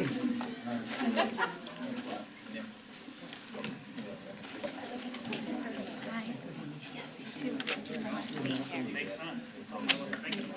I think it's. You get some nuts. Yeah. Trail mix or nuts or something? Yeah, I might be eating them. I'm excited to read these. I can get my. Oh, yeah, so I have to fill it out. All right. You ready to move on? All right, so, just feedback from the board. I would say, usually we say thank you to our staff, but it's such a nice day out there gone already. Nobody's As you gonna guys get finish away. your group, they're like, gone. Yep. I just so appreciate the staff coming, obviously school's out. Some of them taught summer school today, some of them were hiking for summer saunters. You guys had training or something too, didn't you? Yeah, we had an administrative team meeting today, Okay. our administrative retreat, so, yeah, so I just appreciate them coming and spending time, and I guess any thoughts, feedback from the board? I love that kind of stuff. I love I hearing thought- about that. I thought it was great. Yeah. Just, I had one request that the high school comes before the personnel committee with their middle one. Yeah, Yeah. yeah. And gives us, Yep. Well, that Just kind of interviews. needs to be integrated into our communications with staff also, so that's great. They've done a lot of the legwork as far as getting going with. yes, and I'm sure they have more of a plan to it, but I would love to know the action steps to that, knowing that, Ian, because that's some all over very, very valuable data right there. I also think it was interesting that they all chose Pillar 4. Right? Last year, they would not have chosen Pillar 4, and now they have something to show us in Pillar 4 and are proud of it. And that's great, because that's a tough one. And for those watching, Pillar 4's workforce. Yes, Right? development, yes. Well, and it's perfect that today Jamie was, and his Yeah. kids were on TV. It all tied together, right? Yeah. So again, thanks for the board for giving us the time, and it's just, thanks to the staff for coming, and it's just great to see the impact you guys have on a daily basis, what you do here. Sometimes it just seems like a step away, so it's nice to bring the staff in and have you see what the decisions you make here, the impact it has on our students and the progress they're making, so thank you. All right. Next on our agenda is a boardmanship presentation. So the board has discussed talking about boardsmanship with Steve Zach. He does these presentations for boards and districts around the area. This will go along with the training the board did this past year with Drew Forwick. I always appreciate the board's willingness to engage in this process and in professional development for themselves. As we talked about, 5 of our board members are in their first term on the board, and the superintendent would be in his first term, right? He just finished his first term, just got 3 years in, so, we always want our staff to grow, and so I think it's great that we lead by example for our board to continue to grow as well. So I will welcome Steve, who is attorney for Boardman and Clark. He's also served for the Oregon School District on their board for 20 years. 22. 20 what? 22. 22. So he doesn't always just bring the legal perspective of serving on a board, but the practical piece. So I'm gonna turn it over to you, Yeah, Steve. and I'm actually gonna bring the practical piece tonight more than the legal piece. You've got an outline here. This is kind of our standard. Here's sort of the outline governing rules and duties governing school board members, and it's very similar to the content that you get at WASB new board training stuff. I'm not gonna go through it, okay? You guys can read that, it's pretty self-explanatory stuff. I've highlighted some areas that I may talk about tonight, but it's just a really good outline. I went through it again probably a month ago, cause you're number 3 in the line of 7 in-services that I'm giving this year. So a lot of boards are doing this, and it's really good to do.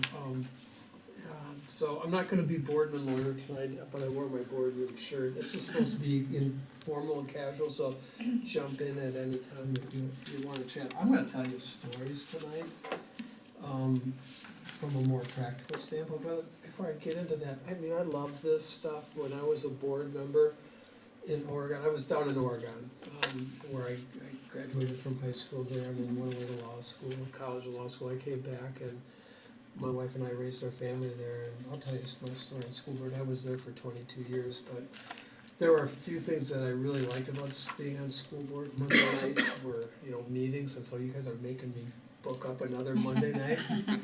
Our board is meeting tonight, and I thought I was done with Monday meetings, but it tends to be an occupational hazard to fill up Monday nights. But we did this on a regular basis, and you can do it different ways. We had 6 buildings, and for 3 months, we doubled up at schools. We had 2 meetings a month, so the second meeting a month, we were on field trip.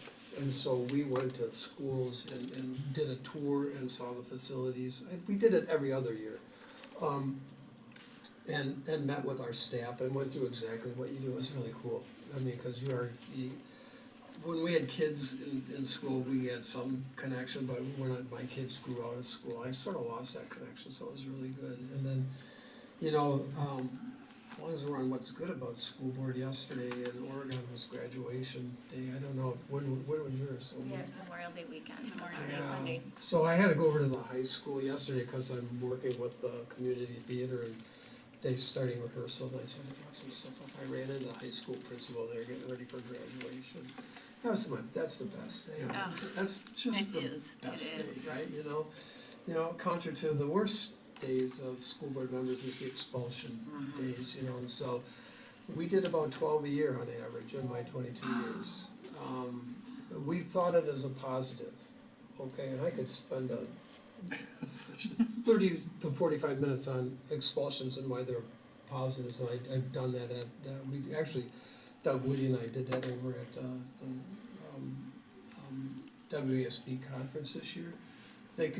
We treated them as positives and trying to rescue kids, but those are tough nights. So, so I'm just gonna.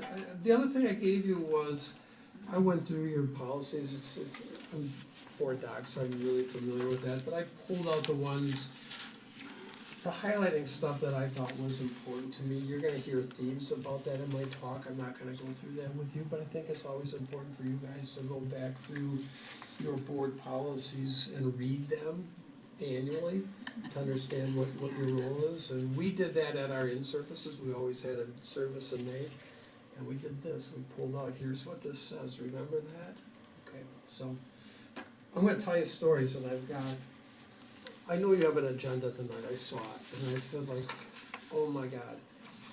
We're gonna be done at 8:45-ish, okay? Pretty hard stop within a couple of minutes, okay? Because I know you wanna get out of here, get home. I talked to a board last week on Tuesday that had a 5-hour meeting the Monday before, and so the last thing they wanted to do is hear a lawyer yap at them, so we were done, we got done. I'm not gonna cut it short, but I'm gonna tailor it so that we're done, so you get out of here. I think if I'm gonna tell you anything about boardmanship from my experience, and this is an experience, I take it for what it's worth, not everybody's the same, but after 22 years, I've seen a lot on the board, and as an attorney that represents school districts, I've seen a lot, but I grew and changed as a board member significantly. I started in 1999. I grew up in Oregon, went to high school there. I was running youth baseball, and I'd been doing that for 12 years, so I was pretty well known in town. I served on a committee at 98 concerning reapportionment of our school district board boundaries. We get elected geographically, and we have to be from that area, and then we apportion the numbers. So there were 2 in Oregon and 2 in Fitchburg, and we were looking at that, and there was a push, there was a group wanting to kind of play a political game and do at-large seats so they could target board members. Okay, and so we created the district, created a committee to look at the way we elect board members, what model we should use, and then if we continued with the geographic, what the apportionment should be. So I was on that committee. I agreed to serve on that, and it was a 4-3 vote, and I cast a deciding vote, and I think it was the one that the administration wanted. We retained geographical seats, but one of the board members in Oregon, where I live in the village, resigned after that, and so they had to fill the 1-year vacancy on her term. And I got a call from the former school board president who I knew from town, and he said, you should apply. And I did, after consulting with my wife. And I didn't know what I was getting into at all. I was a lawyer. I was representing, I do employment work, so I represent villages and towns across the state. I work with Paul Johnson here. I do help with the city sometime here. So I thought I sort of had an idea what being a school board member was, and in the first year, and I really didn't. So I looked at, if you look at the outline, that first page, it looks at the role of school board members, and it has the statutes there. The school board shall have the possession, care, control, and management of the property affairs of the school district. And under bullet 2, the school board may do all things reasonable to promote this cause of education. So I thought the board, had pretty broad authority and to be able to do what they wanted to do. And I didn't have any idea what boardmanship was at that time, 0. So I got onto the board pretty arrogant. And the year before, there was a woman who got on who had a PhD in biology and was working for Promega. And the woman who came on that same year with her had her master's in business from the UW and was a VP at US Bank. So we thought we were pretty good, but we were pretty cocky. And we had a long-term superintendent, and there was a little drift, political drift in the community, which sort of fueled the committee that I was on, kind of bucking back against the superintendent and thinking she had too much control, had been there too long. And so there was that sort of underlying agenda out there in the community that I think the three of us bought into a little bit. And so we got on the board, and we hadn't had any training, and didn't get much training on boardmanship. And so that first 2 years was pretty rocky, with our board, because you had 3 brand new board members, and we were high-strung A personality board members, who read a lot and were really cared about public education, and were getting an ear from the community on some stuff.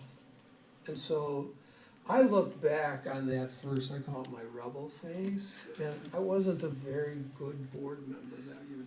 I had my heart in the right place, but how I did it wasn't the right way. Our board president was a quiet man who started as a steam fitter for the UW and worked up to be a supervisor in the power plant. A really good blue-collar guy who was really smart but didn't show it on the surface and was quiet, And he quietly, over the 2 years, cuffed me behind the ears politely and, was trying to direct me in the right way.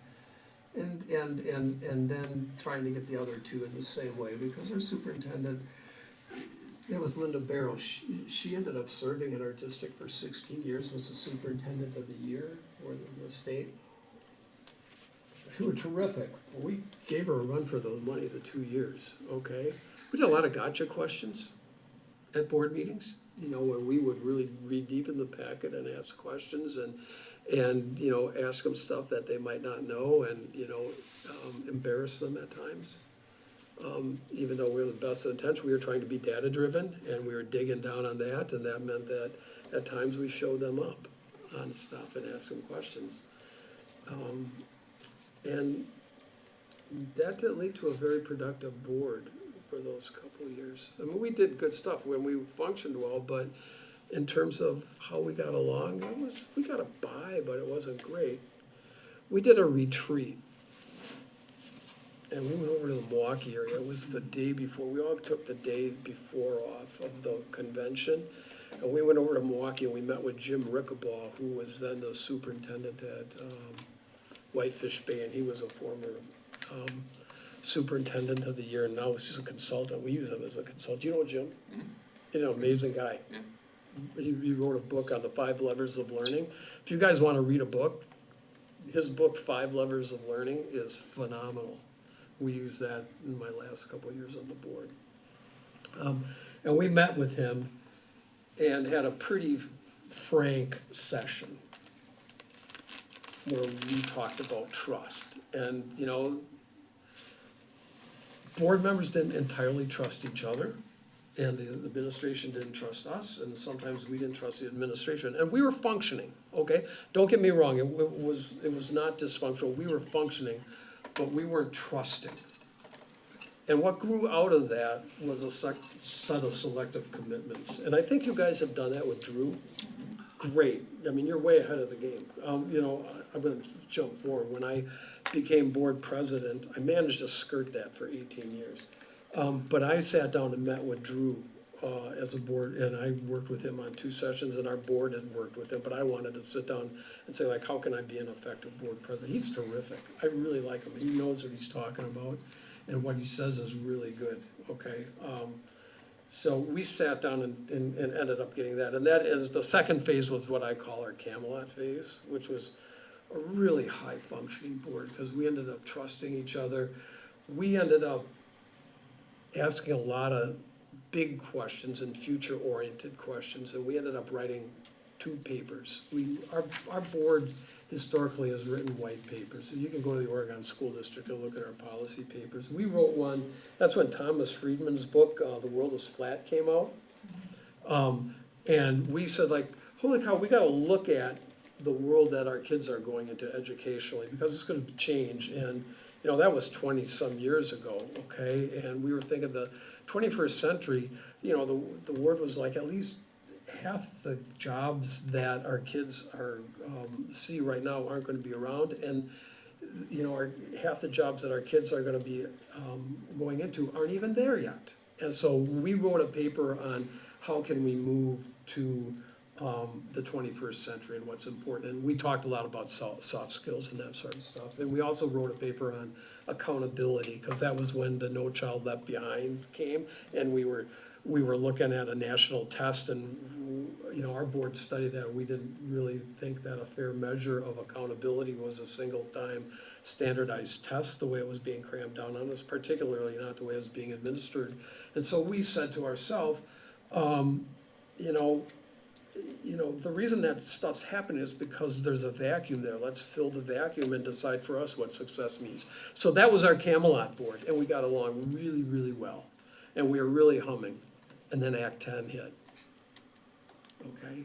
And in 1 week, we eliminated public sector collective bargaining. And we were what I thought was a fairly pro-district, teacher district. We had a very aggressive, sometimes adversarial union.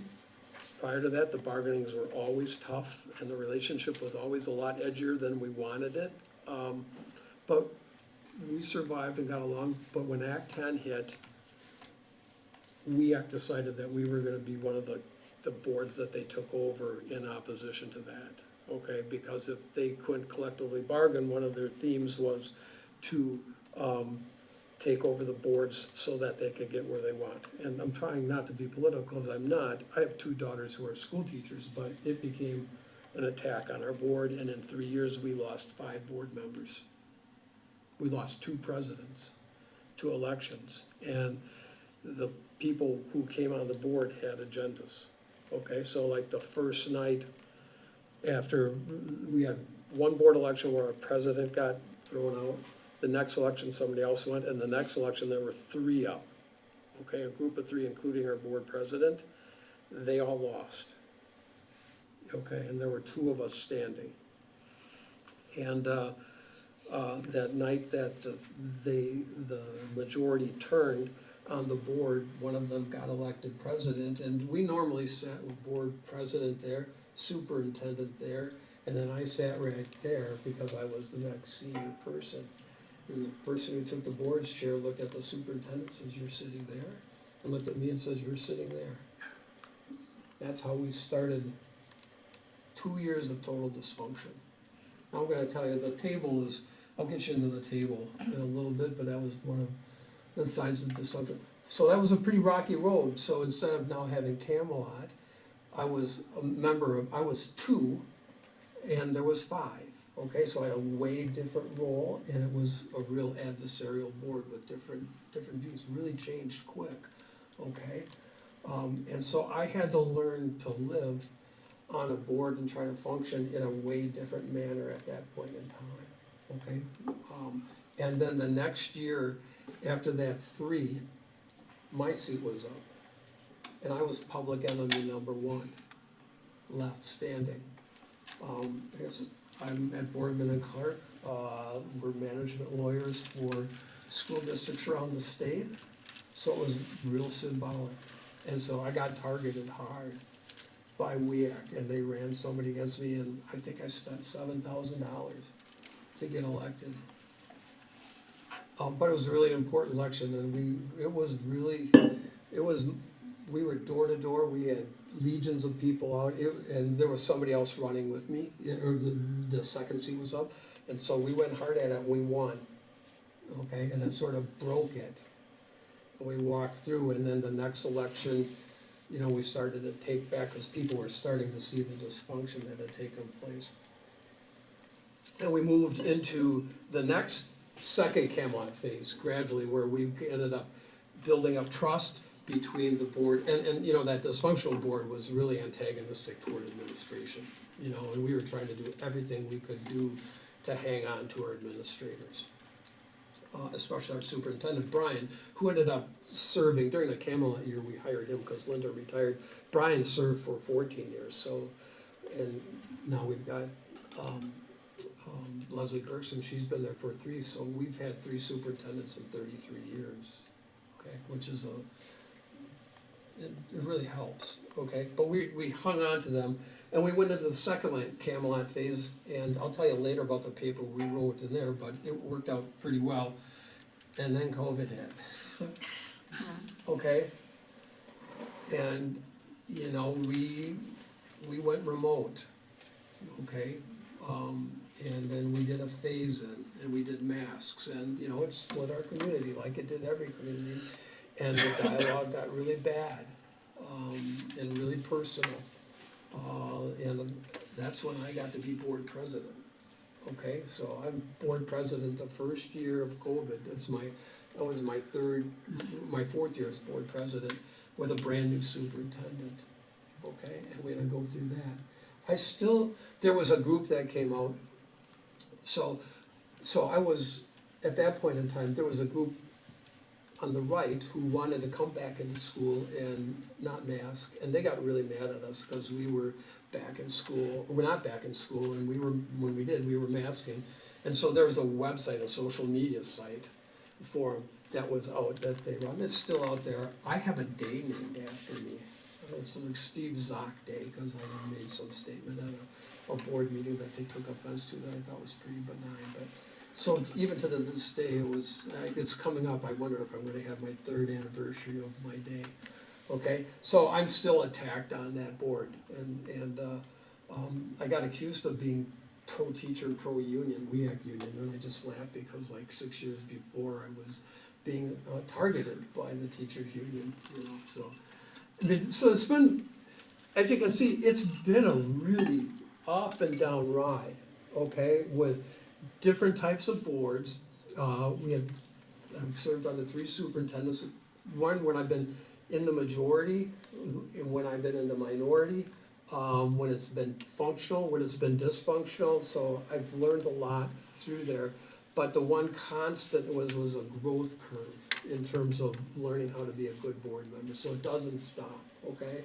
It's really hard in the first 3 years because you're learning. I'm going to talk about that in a minute. So that's been my phase, okay? So I guess the lesson of that first story is you keep learning, and you keep learning how to deal with new board members, and every year is a new year of forming that relationship and trusting to form a team, okay, because you have new components to it, and that's part of the fun of it. My second story, and these are fictitious names, okay, to preserve and protect the innocent. Barb and Courtney. Courtney was our president, at the beginning of the dysfunctional phase, okay, the Act 10 phase. And she was one of the three that was up that year, the final year of the three, and she was our board president. She's a really good friend of mine, still is a good friend. We were with each other Saturday at a wedding. With a group of board members, we still see each other now, and our kids call us the squad. So the squad was in Soul Prairie, enjoying, I can't say we're a school board meeting, but let's just say we enjoyed ourselves. But Courtney was our president, and she was one of the three that got defeated that year, and took it very personally, as did the other two, took it very personally. And one of the people who were among the three that got on the board was Barb. Barb didn't take her seat, but Barb was one of the three. So Barb serves 3 years, and with 3-year terms. The seat that Courtney had, where she got defeated from, came up for election. And the guy who was there, who beat her, wasn't gonna run again. It's a Fitchburg seat. So we didn't have anybody who could run for that. We couldn't find anybody. And the union at that time, we had kind of broken that whole thing. And we were now out from, the anger had gone out of Act 10, and we were learning to survive in a post-Act 10 world. So we were having a hard time to find somebody to run for that. We didn't want to go into a write-in, sort of scenario. So I ended up knocking on Courtney's door one day.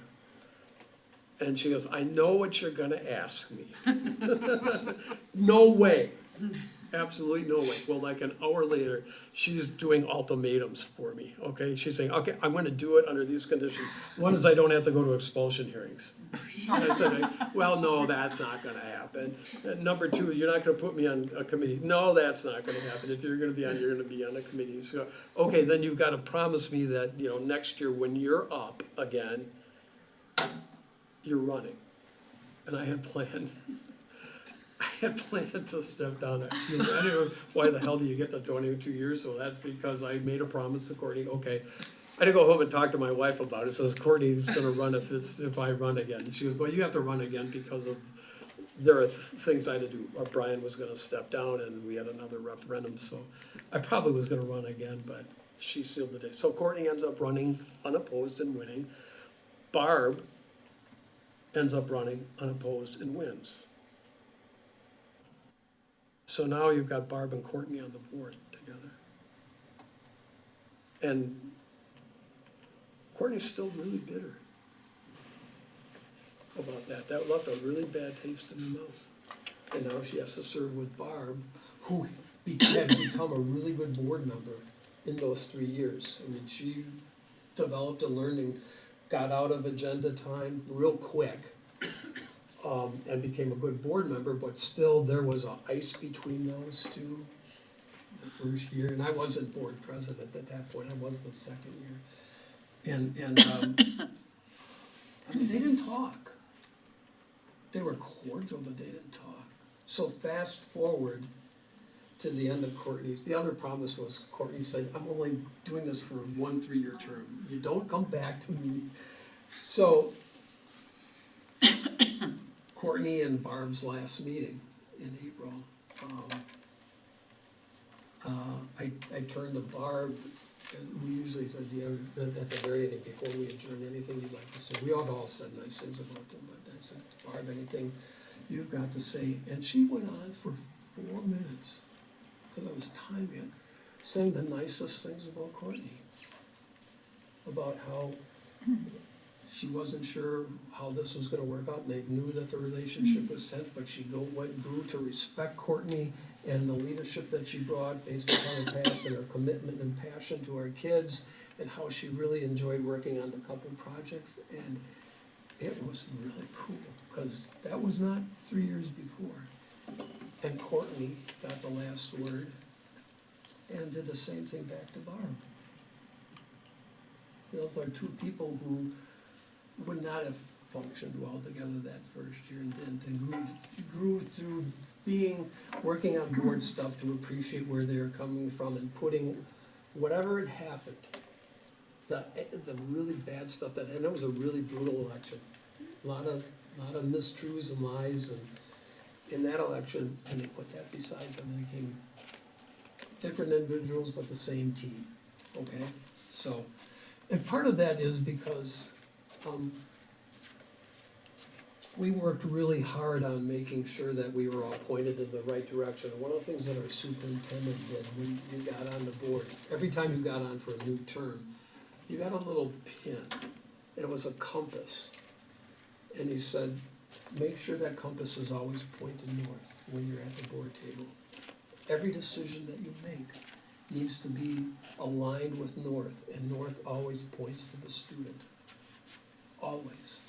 And so that's what we were reminded of all the time. And Barb and Courtney, as different as they were, and as bitter as their past had been, were true to their compass, and because they had the same alignment, were able to work together and then gradually let that stuff go. So, it was really cool to see. Jeff. This is the next story. Jeff was one of the ones who got on the board when the 113, he was the first one. He knocked off our board president. And Jeff's the quietest guy in the world. He didn't run his campaign. He barely said a word doing it. You know, other people were running that campaign for Jeff, and he got on the board and knocked off a really good friend of mine, the board president, part of the Camelot year. And Courtney and I actually took Jeff to our local coffee shop. Free commercial plug, the Firefly. If you're ever in Oregon, it's the best place in the world.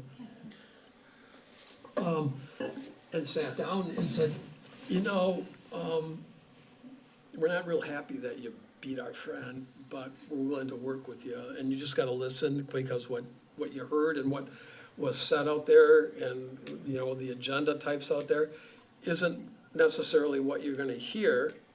And you might see things differently, but we want you to hear what we say and go through it. And we also told Jeff that it takes a while to get your voice as a board member. And that's something that we had conversations with most of our board members about. It takes time to get your voice. That is, it's hard being a school board member. I mean, I thought I knew, jumping onto the board, what I was doing and what would be involved, and I didn't have a clue for the first 3 years. I mean, it wasn't until the third year I go like, oh, this is what it's back. I understood intellectually as I was going through, because I could read and I understood stuff, but it wasn't until the third year that things really started to coalesce in my mind. And I think most of the board members said, yeah, you gotta go through that routine a couple times and understand that and work through it. So if you got 5 newbies here, it gets better, you know, and you really start seeing things differently, and you start to get your voice a little bit, you know, and some get voices early. I mean, I talk a lot, and I was an A personality, so I talked a lot from the beginning, but that didn't mean I had a voice. There's a big distinction there. Jeff,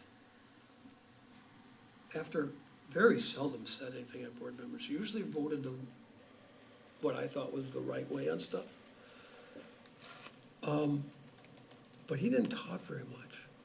But after about year 2 or 3, he started to chime in. He got more comfortable. But even then, until the very certain 9 years, he didn't talk very much. But when Jeff talked, we all listened, because we knew when he talked, he means he had something that was important on his mind, and it was usually dead on. Or if it was off target with why you were thinking, you need to take a sense and say, like, I should listen to that and understand how we got to that place and where that's coming from, okay? Because we all have different voices. The beauty of school boards, as I've gone to know them over that cycle, is that if you can take the noise out of that, but there's different sounds, they're all really good sounds, and you just gotta listen to them, and they're important to hear them in their own context. Now, I avoided being school board president for 18 years because I had a different role on the board. I was sort of the vocal one, the one that jumped in, I was a conversation starter. I got to ask the hard questions right off the bat, you know, to get things going and to challenge some stuff. So there's roles of that. There are other people who are gonna be more reserved and you're gonna play the Jeff role, okay? And for the longest time, I was not capable of being board president, because board president takes a different role, okay? It's like there was a time when the board president came up, and as Courtney and I were talking, when she got in, and I said, well, like, I'm most senior, are you guys looking for me to board president? He goes, hell no, you can't be board president, you screw this up bad. You know, you talk too much, okay? You're not a facilitator, you're part of the mix, and she says, I gotta have you part of that mix, okay? And so what I've learned was that boards have interesting dynamics of people. I mean, some boards do the color thing. I don't know if you guys have done the color thing, where it's a personality test, whether you're a blue or a red or a green. You know, they tell you kind of what role you play.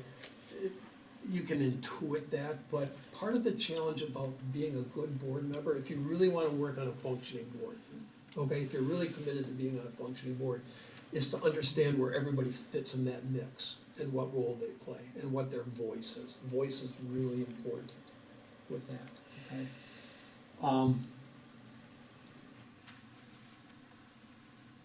Yeah, Courtney used to look at me and, because I was the facilitator, but you know, I tended to cross-examine people at some point in time with stuff as the lawyer, or my tone would be bad, and she took me aside one time and she says, you know, you're really good at what you do, you've been on the board a long time, but you know, sometimes you put people on the defensive because you know where it is. She goes, you're so smart, you're out ahead of people, and you get frustrated when they're not at the point where you are, and your tone gets wrong. Even though what you say is right, your tone gets wrong.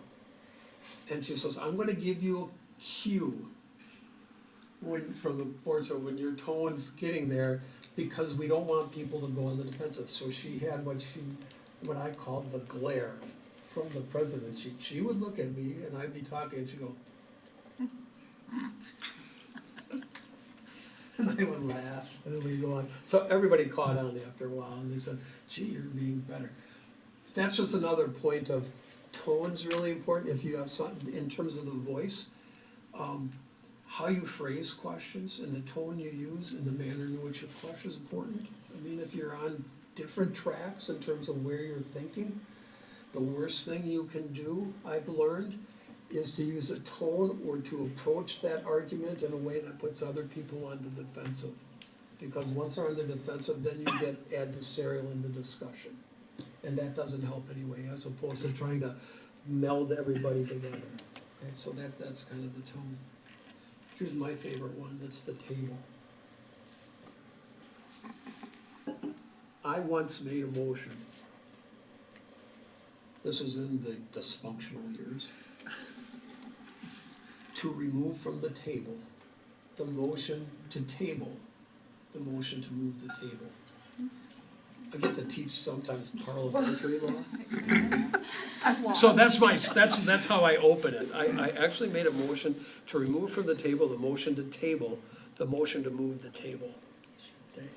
It was our silly years. Is that Dr. Seuss? What? Is that Dr. Seuss or? I'm serious, I really made that motion. So here's how it developed. I mean, it's like when we had the board, we had 5 and I was a 2, and we were focused on everything but what mattered sometimes. And so one of the things was we wanted to be transparent because we weren't transparent. And so we had a room where our table was, and we sat on, it was our intermediate school. So they had a stage, you know, in the commons, and it was like 2 feet off the ground, and our board table was up there.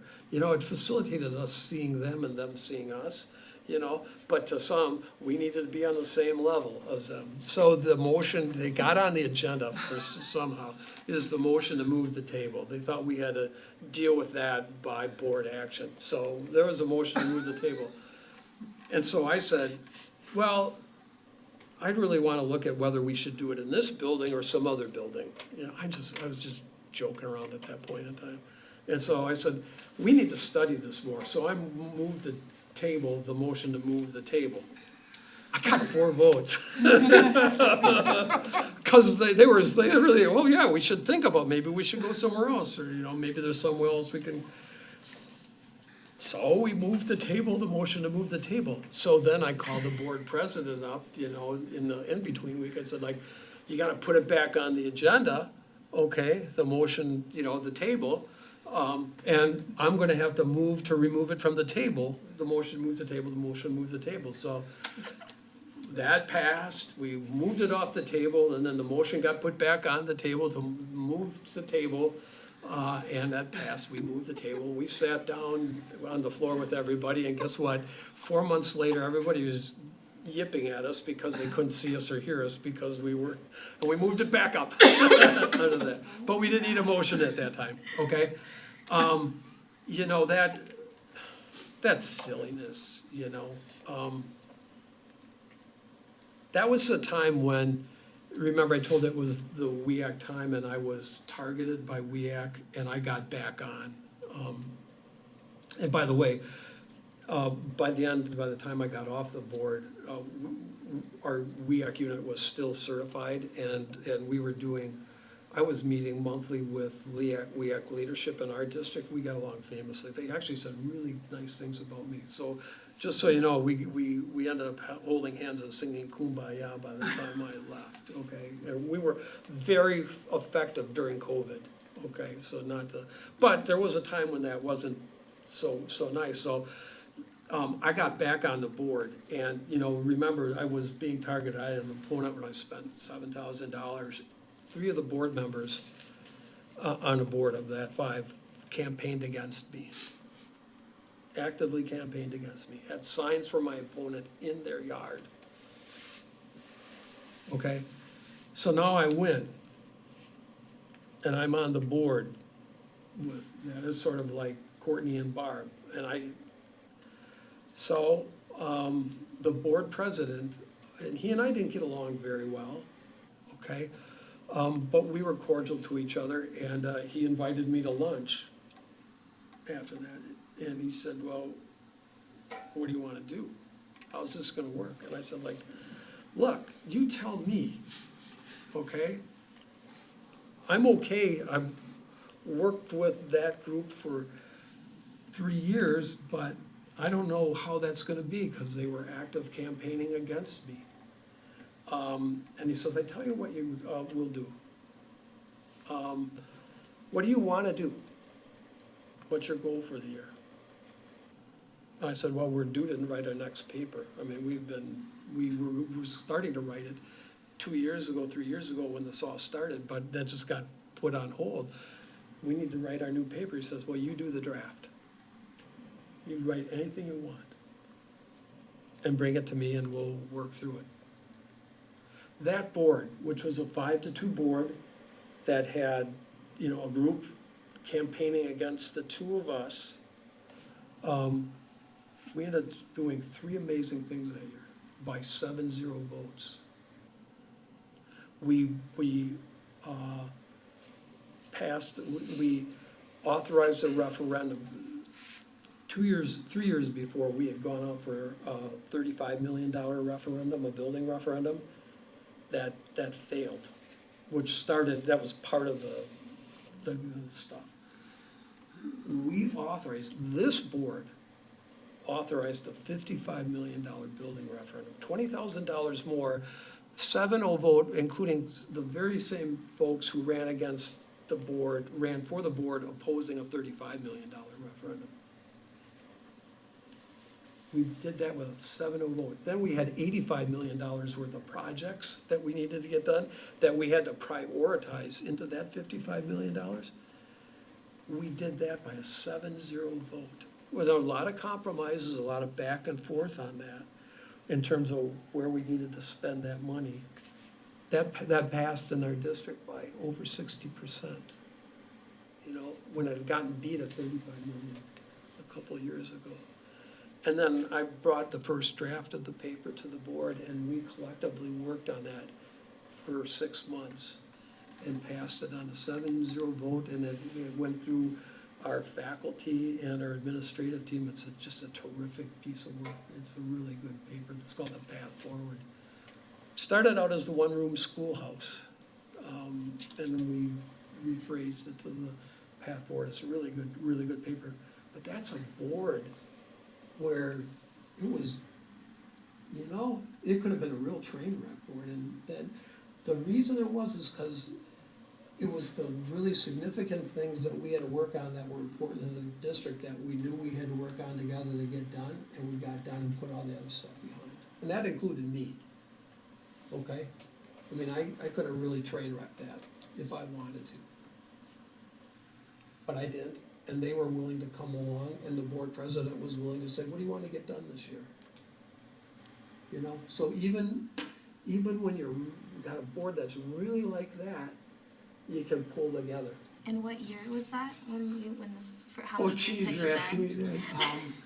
Go back, I mean, go look at the Oregon School District, you can look, it was, I'm trying to work backwards when, it was probably 2017, 18. Okay, so you had been on the board for.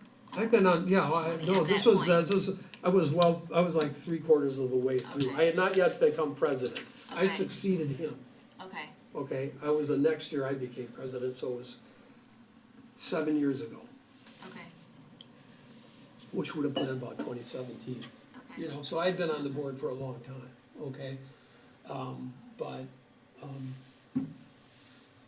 Yeah, so it was putting a lot of agendas aside and going to a true agenda and doing that. So we met every May, and we got to we not only we do common commitments, but we do this is what we want to work on this year. This is our true north. This is what the board's gonna focus on. We got off of the table and worked on stuff we worked on stuff. Now it still was not great for a while, but we were working on stuff that mattered, okay? And that meant working in lanes, understanding what lanes were and whose lanes was what, because they were always in our superintendent's lane. I mean, we had 2 of them doing a personnel investigation on one of our coaches because they had gotten a complaint, okay? I mean, they were knee-deep into personnel and into lanes. What eventually has developed out of that is that,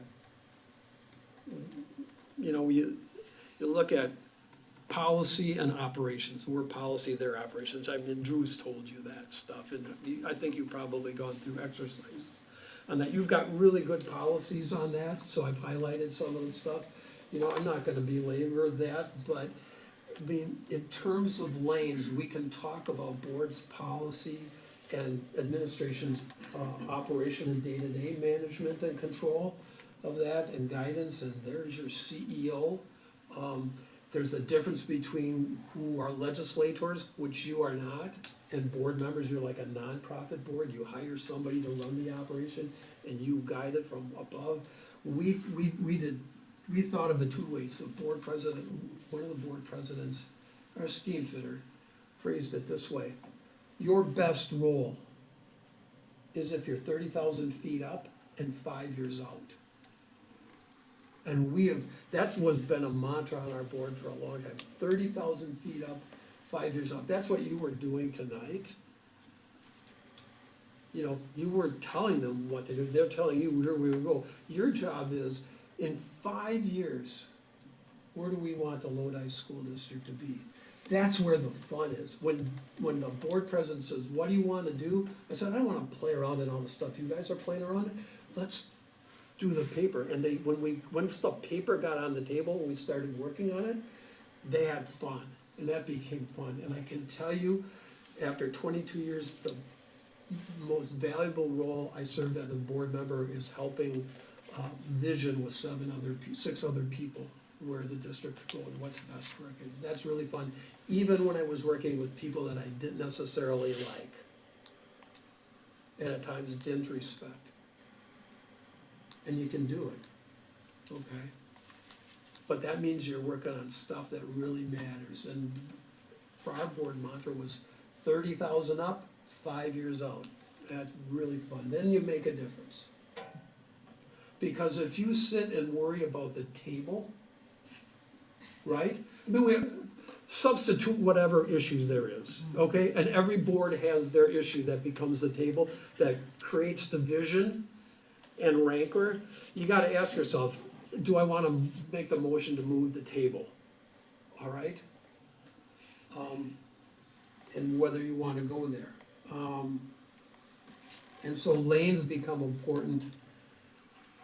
We did an exercise every year in terms of what rule, what do I wanna hear, when do I wanna hear it, what rule do I have? As a board president, I met with the superintendent and our other board, we met with the superintendent at least once a month. And the question I always ended our lunch, we had a lunch in Madison together, was like, is any board member acting outside of their lane? Okay, and if so, I as a board president would have a conversation, okay? And then the board, our superintendent would say, is there anything that I'm doing that you think I'm into your lane in policy making, or is there stuff that you're not hearing that you need to hear, okay? Or questions that you want answered, and so I would hear from the board about stuff and relay the information. But we can talk about boards this lane, superintendent administration's this lane. We know there's all that gray in between that you're never gonna be able to define, even though you're doing exercise. So that's gotta be that ongoing dialogue, whether it's when you're evaluation process, or, you know, whether it's you two working together with you working with this group. I mean, however you wanna facilitate it, that communication has to go in terms of how are we doing, and it's gotta be open and honest, okay, in terms of where we're at, okay, cause that's what the steam fitter did to me the first 2 years, okay? He let me know, you're not where you need to be, okay? And then I learned, once you get where you need to be, and everybody's trusting in that lane, you can make some really good things happen. So I'm gonna wrap up now, okay? Rule of 4. I was gonna tell you Village Tom, that's about communication protocol, you've got good communication protocol. I'm gonna talk about Village Tom for a minute. Village Tom was the guy who called all the board members, okay? And the reason Village Tom would call all the board members, and you knew when it got, oh my God, there's 25 minutes out of my life I'm never gonna get back, right? You know that person. Village Tom had agendas, and the reason he was calling every board member was just trying to find the weakest link, because he was trying to do an end around. And the worst thing you can do is end around there and there. Okay, so you need your communication protocol with that. It gets harder now with social media, okay? We've got community webpage in Oregon. Every district, I think, probably has some groups with their own Facebook site or something like that. We've got an Oregon community page that, you know, if there's a school issue on, stuff starts piling on, and all of a sudden the comment page is like 4 pages long. And I never went and read it, because I would get mad because of all the disinformation on there. But you can't ignore it, because there's this wind tunnel out there about stuff on either side of an issue where it's just not factual or stuff. So how do you deal with that stuff? Okay, number one, as a board member, don't play into that, okay?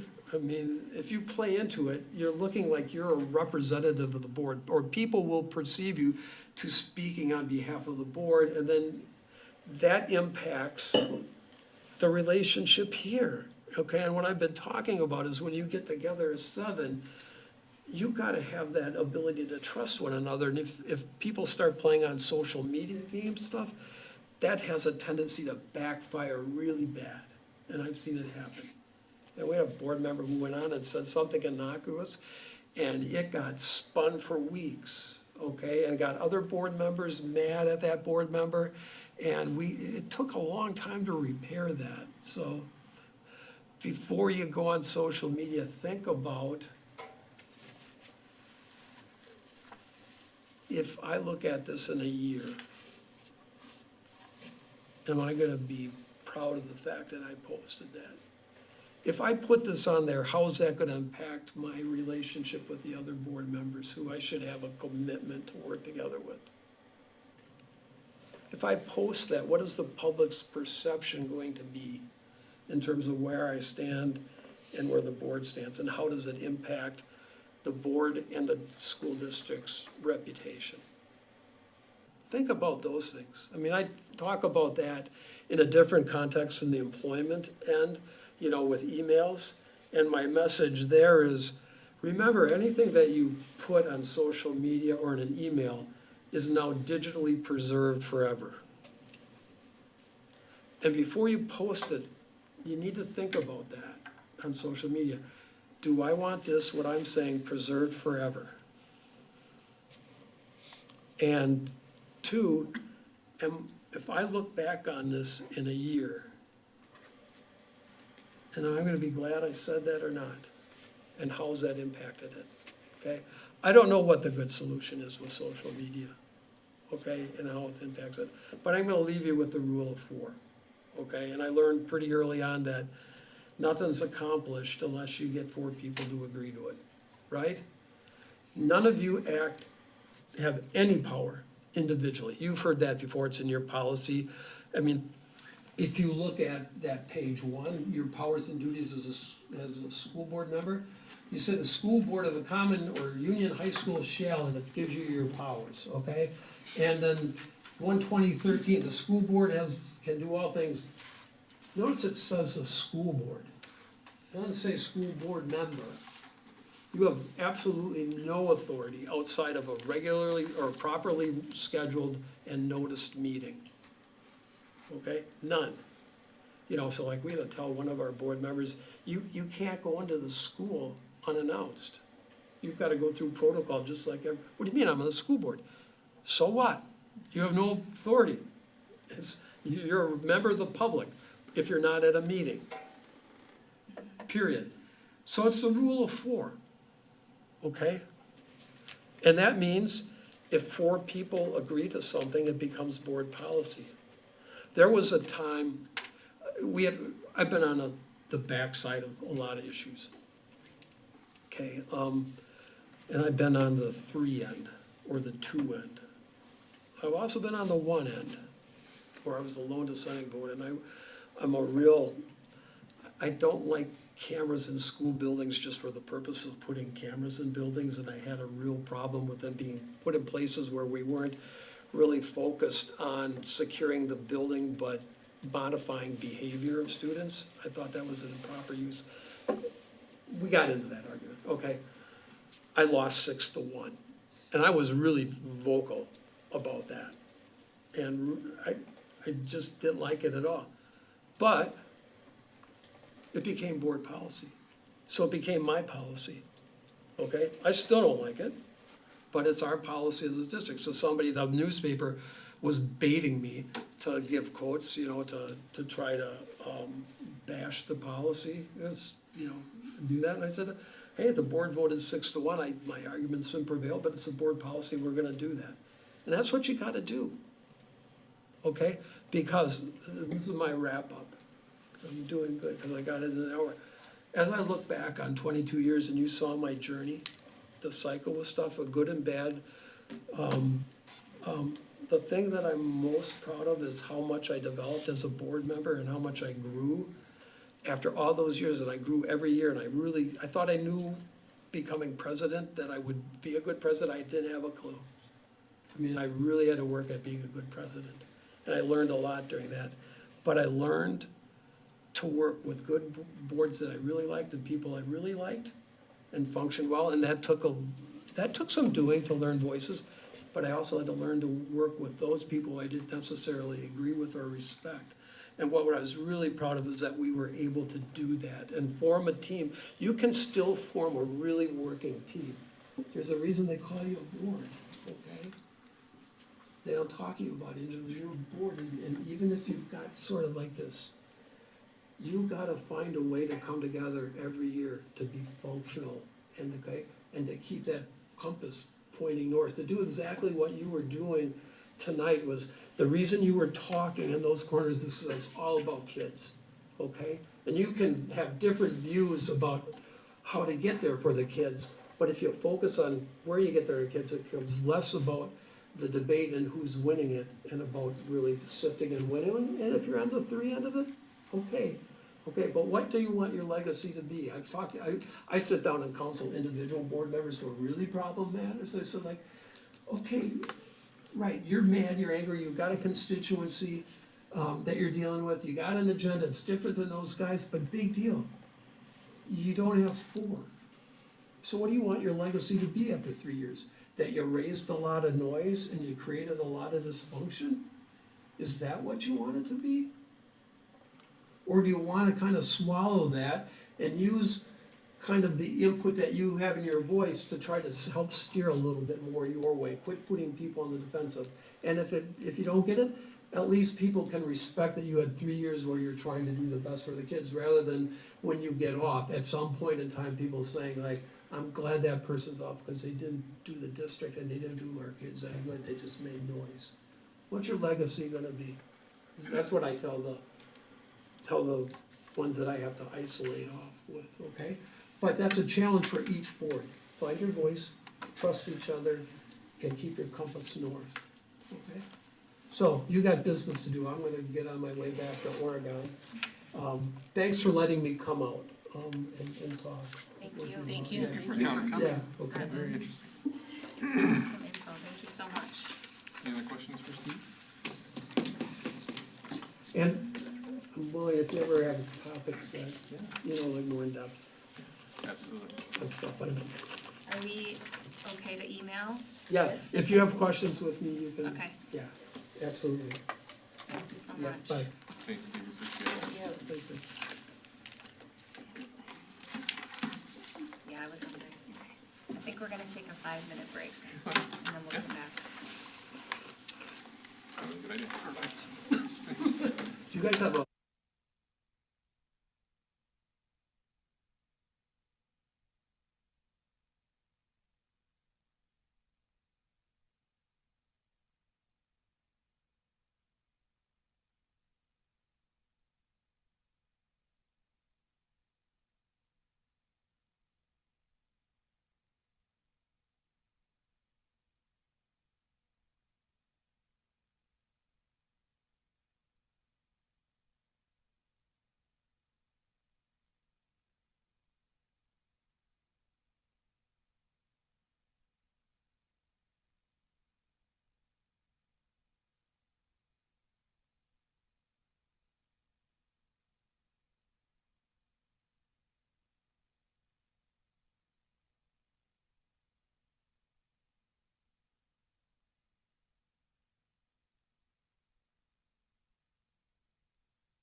Yes, Tony. Oh, there we go.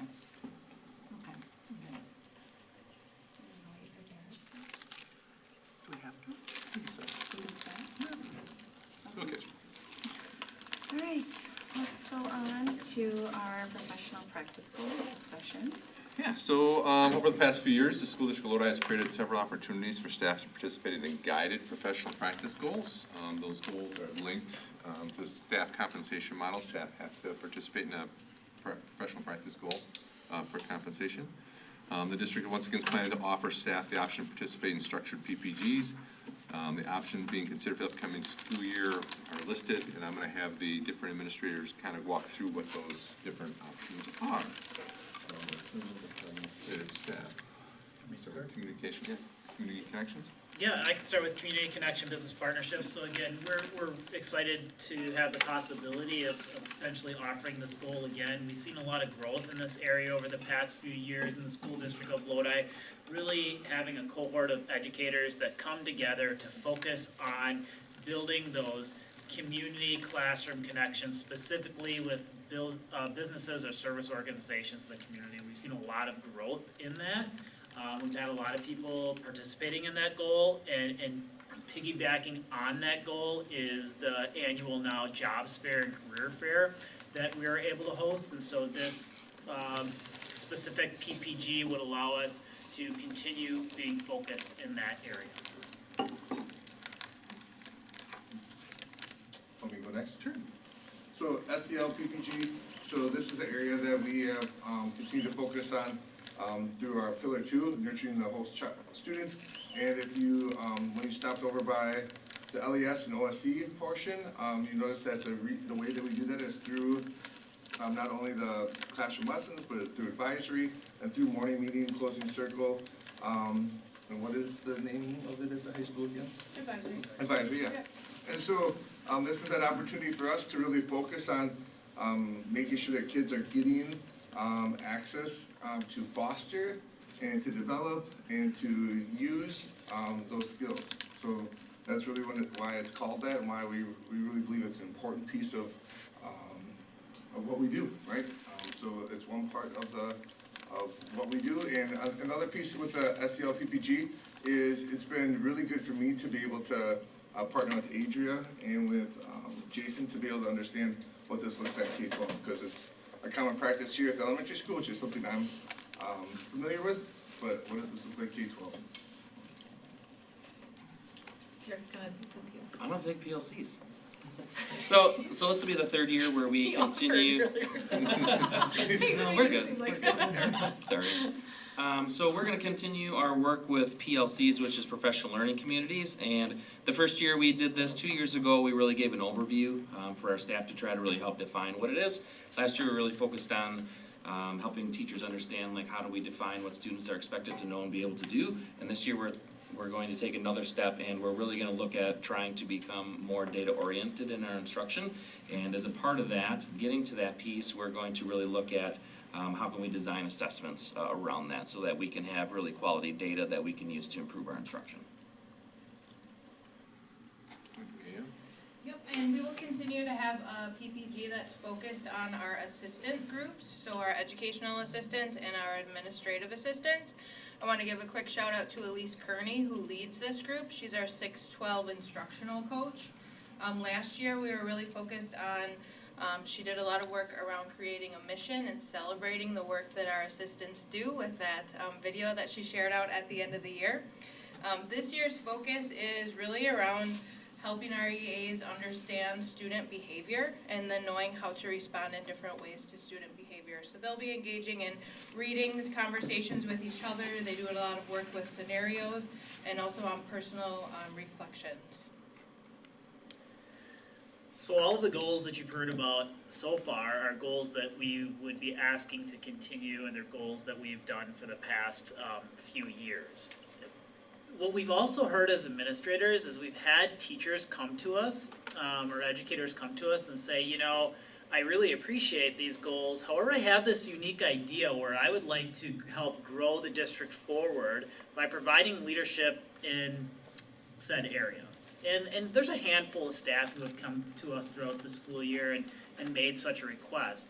And when you look at that list and you reflect on it, you think, wow, if we offered a whole PPG in any one of those, it really, it's a lot to take on and facilitate, like if we were to do that whole list. So we were trying to think of how to kind of meet in the middle and maybe add a PPG where we could honor some of those requests. When we were having that conversation, we also heard from Eric here, who provided a leadership PPG when he was in Sauk Prairie. And hearing a little bit about that, we decided to kind of meld the two. And so our idea is the following. Individuals that have a unique idea how they'd like to provide leadership to the district in some way, or other educators in some way, they can fill out a form and propose that idea to us, because we would want to vet that in accordance with our strategic plan and make sure it fits the vision of the district. And what we would do is we would allow that group to kind of come together as a cohort, participate in some leadership activities together, of which Eric has a number of them from his facilitation when he was with Sauk Prairie. And for the other part of the time, we would also allow them to learn and grow and provide leadership in that area. So there's a few examples of there, like I had a few teachers come to me and say, hey, I'd like to grow in my understanding of most recent research in how to teach students how to read. It's called the science of reading. And then I'd like to turn around and be able to do some presentations for the staff in my building around that. That sounds like a great goal for them, and probably one that very much aligns with our strategic plan. So this goal, or this PPG called Grow Your Mission, is one that is new that we're proposing to hope to meet some of those unique needs of the requests of some of our staff. Thank you all. That sounds great. I Sharing mean, that. just sharing knowledge, basically, and, Right? Yeah. no, that sounds And great. what you teach, you learn the best. So we reviewed these at the Personnel Committee, and they moved it to the full board with approval on a 2-to-1 vote. And they're meeting on June 6th. So if there's any questions about anything that was shared, otherwise we would look for recommendation of approval of the proposed professional I make practice a goals. motion to approve the proposed professional practice goals for the 2023-2024 school year as presented. I'll second that. Motion by Adam, second by Terry. All in favor? Aye. Aye. Anyone opposed? Did anybody, does anybody want to discuss anything about it? No. Okay. Anyone opposed? Okay, motion passes 7-0. Thank you for all that work. Yeah. Yes, thank you. All right, now you're excused. Thank you. Like, yeah. Thank you. The next item is the draft budget. So the Board of Education by state statute is required to act on approving a proposed budget around here in June, and then adopting a final budget, which is before November. So we do that after the annual meeting. Show that our current data shows that our proposed budget is projected to be a $95,000 deficit, but however, we're still waiting for some very important information, such as the biennial state budget. I shared information with you about there appears to be a deal on K-12 education, but we're going to wait till that gets finalized before we start pulling that into our models. Our student count on third Friday of September, state aid finalization in October, and property value certification. So the Facility and Finance Committee reviewed the budget at their June 6th meeting and moved it to the full board's recommendation of approval. I move to approve the proposed 2023-2024 budget as presented. I'll second. Motion by Scott, second by Sarah. Any further discussion? All in favor? Aye. Anyone opposed? Motion passed 7-0. Do we need Brent Nope, anymore? we're just guys just picking up. Get out of here. Well, I guess we probably could have looked, I feel bad, we probably could have done everything after, Yeah. guys. Staff handbook. So the staff handbook has been updated for the 23-24 school year. Changes noted in the corresponding memo. Contract review committee, personnel committee reviewed those changes at their June 6th meeting and voted unanimously to send the staff handbook to the full board with recommendation of approval. Good night, Brent. I make a motion to approve the 2023-2024 staff handbook as presented. I'll second. Motion by Adam, second by Christie. Any further discussion? All in favor? Aye. Anyone opposed? Motion passes 7-0. Policies. Yeah, so, We love policy 'em. committee met on May 17th, to continue their work on current policy through Neola. They reviewed and unanimously approved the full board recommendation of 35 Neola policies that are listed in board docs. As a reminder, we'll just do a first read, and then they'll be set aside until we have all of them done, so we adopt the full manual, so. I do, just quick question, the crowdfunding, what, is there an example? That's like, shoot, I know, I'm sorry. what's the name of it? Not GoFundMe. GoFundMe, yeah, GoFundMe. GoFundMe kind of stuff. So like a GoFundMe account, or a donors choose, that's what crowdfunding means. Okay, so I noticed that it doesn't have to be approved by the board, and that's, that's, you have That's to approve administrative, it, yep. that's normal. Yeah, so, shouldn't- yep. Okay, I just didn't know if that would be, okay. And then I guess my only thing about, the cash handling and deposits, I just probably really don't, just something I feel like we should mention, I feel like I'm gonna throw a group out there, I'm not saying this, like music boosters or like any of that, I wanna make sure those groups are aware of that stuff, cause I feel like sometimes, Right, but so like the music boosters don't fall underneath our policies, right? They're Okay. their own Separate. entity, so Okay, same so with Same the with the sports athletic boosters, boosters, right? right? So we talk to them, like, like the athletic boosters, like they make sure they double count money, they okay, do all of those things. okay, just But they're wanna- not our, not that we've ever they don't had fall- issues, but I just always. No, but that's, we always worry about, right? So we Yeah. make sure that cash handling, that we take that very seriously, cause things could happen, so. All those groups try to do all that stuff that's in there, even though they're not, they Okay, still do okay, it. good, I figured, I just wanted to bring it up, okay. So we don't have to make a motion, this is Not on just this first one, this read? first read? these are first No? We were quite efficient too. Yeah. Oh my gosh, Just to we're be clear, when these efficient. come back for a second, it's gonna be like 1,000 policies, right? Yeah, Like right, all so of you have to us. read them So- now. So be sure to So read start them reading now. when they're on first read. Yeah. Because it's not That's what gonna I be a typically very much try of an to do. opportunity to talk about them the day. That's why I like to ask the questions now, because Right. then, Yeah, you don't wanna be asking questions when it comes to, right now is if you have a question, we can take them back to policy if we need to. Right. yeah, But once they get to first read, the plan is that we will just move forward with them. okay. All right, so now we got the second Second reading reads, ones. yes. So these were, had a first read last time, that was the Narcan policy, which is new. We made a revision this summer school, incident report revision, and then policy, 182, board member behavior code of conduct, that's the one that we actually we adopted. It's the Neola policy, we're gonna adopt it and put it into our policy, but then it's also there, it live in Neola too, so, when we do switch books, it'll be a Neola policy as well. That makes sense? Right, we just renumbered it and put it in our number system, it's the same policy, The numbers are different. so. I'll move to approve policy 453.6 Narcan, revisions to policy 351, revision to the incident report form, and policy 182 board member behavior and code of conduct. I'll second. Motion by Christie, second by Adam, any further discussion? All in favor? Aye. Anyone opposed?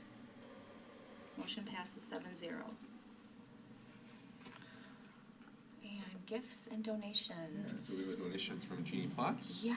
$4,000 in music books to the music department at the high school, so we But recommend. that's like a lot, I mean, she yeah. was there when, she's amazing, so that's awesome. I make a motion to move to accept with great gratitude the donation of songbooks from Jeannie Potts to the high school music department, valued at approximately $4,000. I'll second. Motion by Adam, second by Sarah, any further discussion? All in favor? Aye. Anyone opposed? Motion passes 7-0.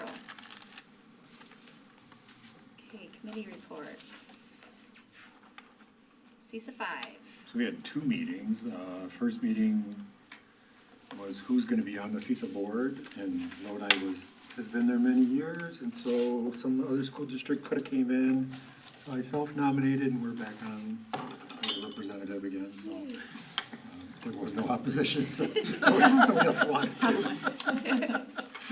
Don't have to say that. You can Well- say you had to fight for that seat. Yeah. Good job, Adam, good job. And then we heard from librarians and how books are banned and why they're banned and what's the procedure for banning and how do you not do. And so it was very interesting how it works out. And we have very good professionals hired in those positions that you will learn very quickly. And then at the second meeting, we heard that there is a program in Columbia County for kids from 6 months to 3 years of age who might have issues of some kind, and it's right, wide open, right? They are kids who may have disability in the future, but you don't quite know at that age, or they may have a learning development that you don't quite know at that age. And they made this very, very clear, looking at the camera, they need people in this program. If you have a child from 6 months to 3 years old and you think something might be awry, please contact them. You can go through CISA 5, you can go through Vince. He will send you there, and they will give you free help. Wow. Free help. Free program. Yeah. And they do not, they serve tons of kids, and they can serve tons more. So please, if you have anybody. Do doctors like recommend this? Doctors can recommend, you could recommend, Vince could recommend, anybody can recommend. Self-refer. Yeah, That's self-refer. And then they work very closely with us when we transition to the school district. Yes. And they did presentations on all of the things they do, and it's just amazing how they help these kids. So they're helping kids, but they're really including families? They help the entire family. Right. The entire family. And even though the kid is 0 to 6 months to 3, they might have other kids that gets applied to, right, in a roundabout way. And the people who do this work, I mean, you could feel the passion oozing out of them in this presentation, and their love and their care, and it was just an honor to just hear them speak.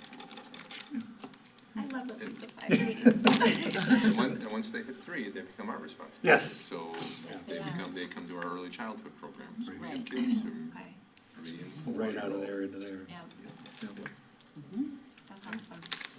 Co-curricular items / reports.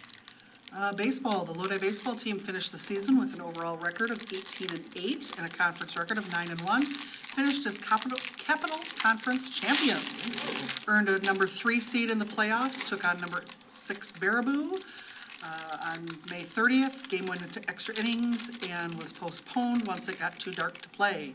Finished the game on the 31st, suffering a 13-7 loss in 12 innings to number 6 Baraboo to close out the season. It'll be so hard to go back to my. I know, yeah. It really sort of, It was a crazy game. Yeah, I We bet. were, And then it was only like 15 minutes the next day, right? well, Didn't it go we fast? gave up 6 runs. it takes up the whole, takes we were away down. the whole momentum. Yeah. But we were down 2 in the top of the 11th when we came back and tied it back up again. So it was an awesome game. It's a tough one to lose. The softball team finished the season with an overall record of 12-12, conference record of 3-7. They earned a number 5 seed in the playoffs, suffered a 6-5 loss to number 4 Columbus on May 23rd to close out the season.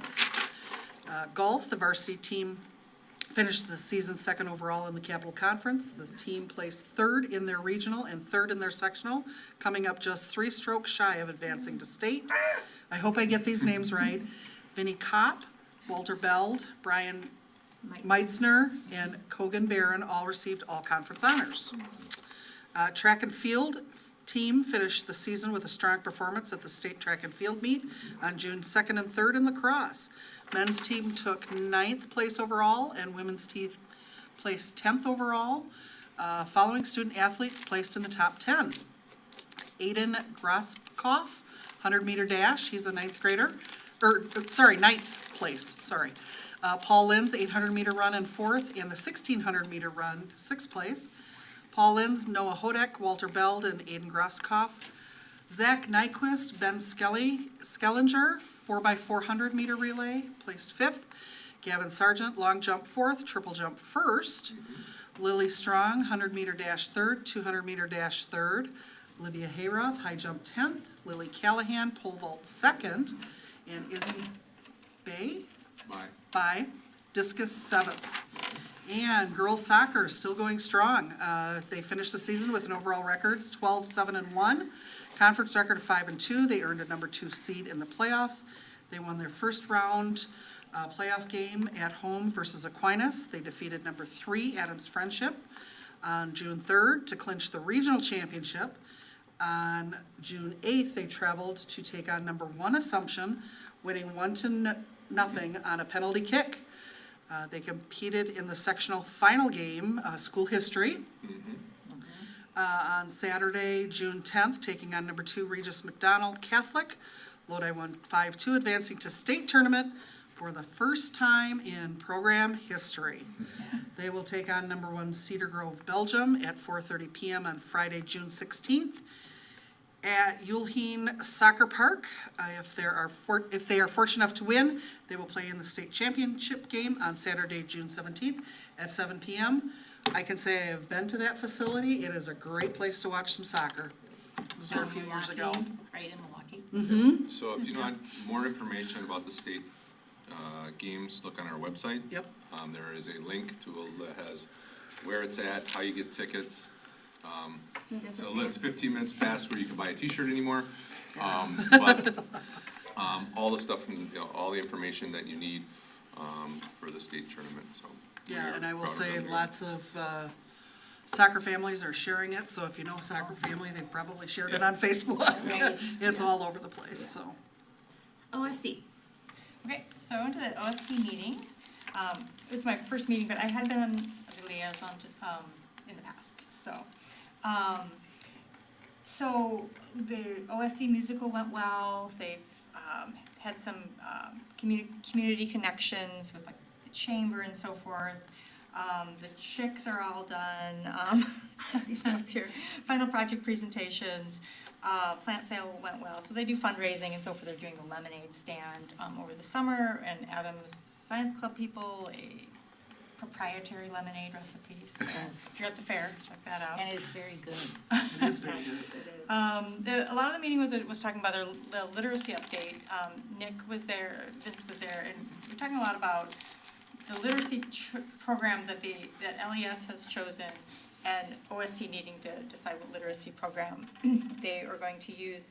And there's a lot of discussion about maintaining that project-based, like OSC is a project-based school, and so the challenge is to integrate some curriculum components while keeping that character of a project-based school. So the advisors have done just a ton of work. I mean, I've known this, but I kind of forgot about this, like how much they meet over the summer to work on curriculum, how much they meet outside of the school day to work on curriculum. And it's a really great functioning team. So there was a lot of discussion about what is the best literacy program for OSC. And they have been using the iReady's program, which is, so the iReady, it's the testing, which we get the reports on, but they also have a full package of assorted learning materials with the iReady. And OSC has kind of piloted that, using that as their literacy piece, and have been pretty happy with that. But they are going to be adding to that too, to make sure that it is well-rounded for their students, for how they're doing it, and for any legislation that comes up mandating certain types of literacy education. So their project over the summer is to work on that. But I think the thing to keep in mind is that the character of that OSC is project-based, and so they're balancing of all these components of that really good literacy education with keeping it project-based. It's a fine balance, and they're keeping those balls in the air and really putting a ton of thought into that. So it was an interesting meeting, a long meeting, and yeah, it was really exciting. And then they have lengthy retreats over the summer where they do curriculum planning. Coming up for them. Thank you. All right, board committee reports, personnel. Oh, yes, we talked about, I think we talked about everything, the professional practice goals, some of the staff things. We've already done staff handbook revisions. The one thing that we talked about was in the past, the LEA, the Lodi Educators Association, what was the union, like a certified union prior to Act 10, has attended the committee meetings, and like when I first started on the board, it was really a lot of working together with the committee, a lot of back and forth. But you know, with the pandemic and different formats changing, we needed to talk about how we work together with the LEA, but other educators, other labor groups, so that we know what they're thinking. And it's not easy because our committee meets, and sometimes we are making decisions that we just need input on, you know, like, what do staff think about this? So we started to think about how we could better have the personnel committee communicate, or find out what staff would like.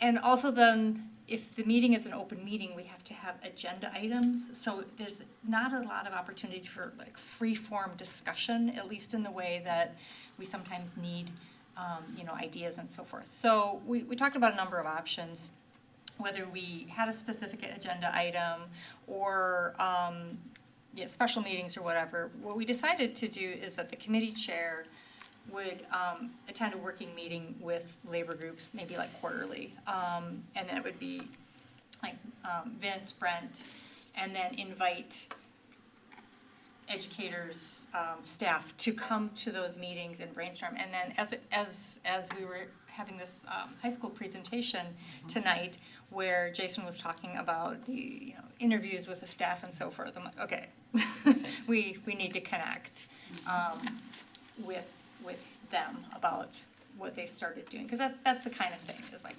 where can we as a board and as a personnel committee get the staff input about this, so people have that opportunity to do that. How to get it. So this working group, I guess I'm part of the thing I'm imagining about it is we're going to try to work through that issue. It's like, how do we reach staff? How do people feel like they have a voice? How do we facilitate that? So I think our first one will be in September.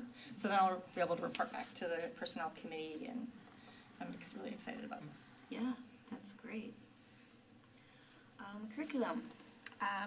We met on a couple different things. One of them was the very first item was, unfortunately, our music teacher for our most middle school and elementary school is moving on, but he had presented an idea of piloting a musical for middle school. And we actually love the idea. We think it would be a great idea, so anybody listening wants to apply for that position, we've already paved the way for you to do this. So hopefully that will still be on the table. Somebody would want to catch the vision for it and pick it up and carry it out through our district. I think it's a great opportunity for those kiddos, and it gives another outlet for learning, right? Because we can learn in sports, we can learn in all these extracurriculars, and there's learning in music as well. So I hope to see that come to pass in the next little bit.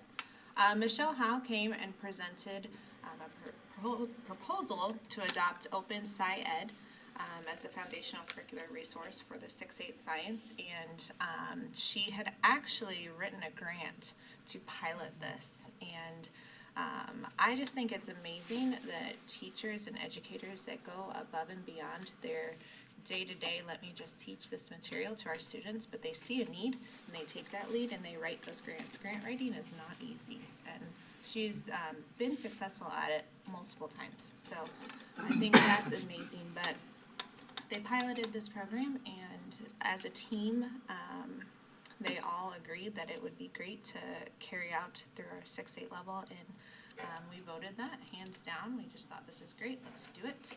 And then the literacy recommendation, which you heard a little bit about from Dr. Carls today. I'm very excited about that. One of my questions was, how do we not lose this?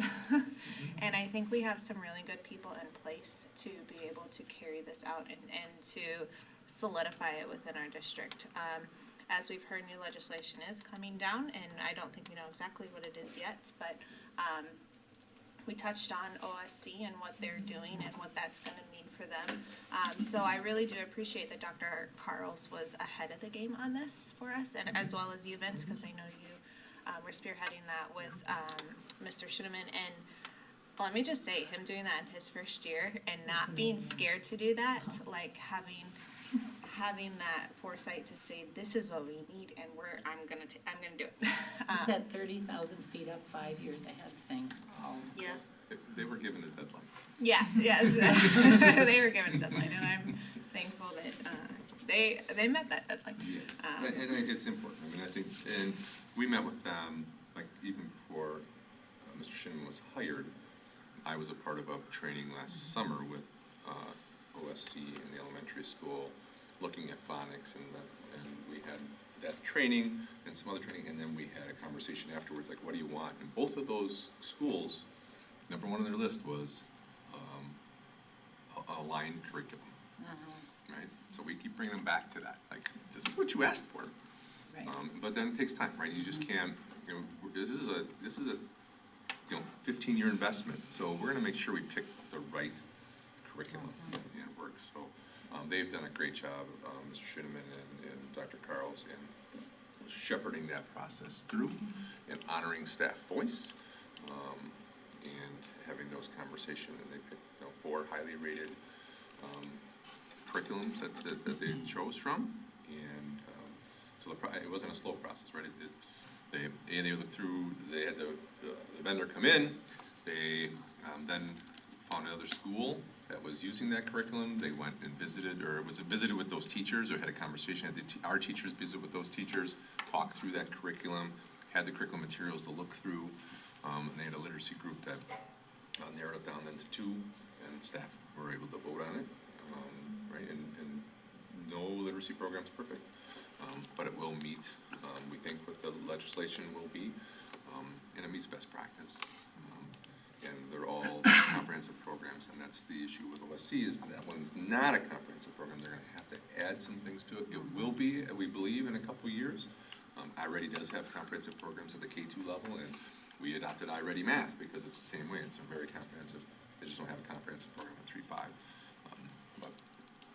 So that's the conversation we had at the. But I'm guessing OSC, obviously, like you said, being project-based too, they're gonna have to kind of be a little different than. They are, right? We still have to have that. OSC did a lot of work. Like, they saw that there was a need last year, so they jumped in and put a stopgap measure in last year, which was the iReady, and have seen some gains with that. So I really think that that's their best way forward, and again, connected to the project-based learning. Yeah. But there's some pieces that are missing right now, so the phonics piece that's gonna happen, so they're gonna have to supplement that with another. So they're gonna be spending time this summer trying to pick that piece out that has to be there, because regardless, we have to give consistent, high-quality instruction in literacy to our kids. And whether you're doing through that and then enhancing it with project-based learning, or other ways, but we have to have that base measure, and that's what you've seen in OSC this year, right? They have a much more structured instruction in literacy, and I've had parents reach out and let me know that they've noticed that, and also, like, as staff have noticed it, and we've seen the outcomes improve as well. So. And then the last thing we discussed was a proposal for 5th and 7th grade swimming. And this was brought to Dr. Carl's attention because we have access to a pool, and some say that because of that, then we should be able to offer swimming. And we had some very good, healthy conversation around this with a lot of pros and cons that we laid out on the table. And we decided on tabling it so that we can speak to the educators who would be implementing this, but also get parent opinion or guardian opinions on this, because it does take minutes away from their education day while they're learning swimming per se, but not like math or, different kind of learning. And then we have to transport them and then change and then, lots of different things. So while, yes, there's positives, yes, there's negatives. And so we just kind of want to explore that more before we dig in any further to that. So if you would like to be a part of those conversations on the committee level, we welcome that. And it's not necessarily on an agenda just yet, because I think we'll probably wait till we get the. I think they're planning on coming on the 28th. Oh, okay. Right? We have a committee meeting in a couple weeks. Oh, okay, great. So, there you go. You can come on over to our meeting on the 28th. But that was it. That's all. Come on down. All right, facility and finance. Yes, the Facility and Finance Committee, which consists of Sarah, Adam, and myself, met on June 6th.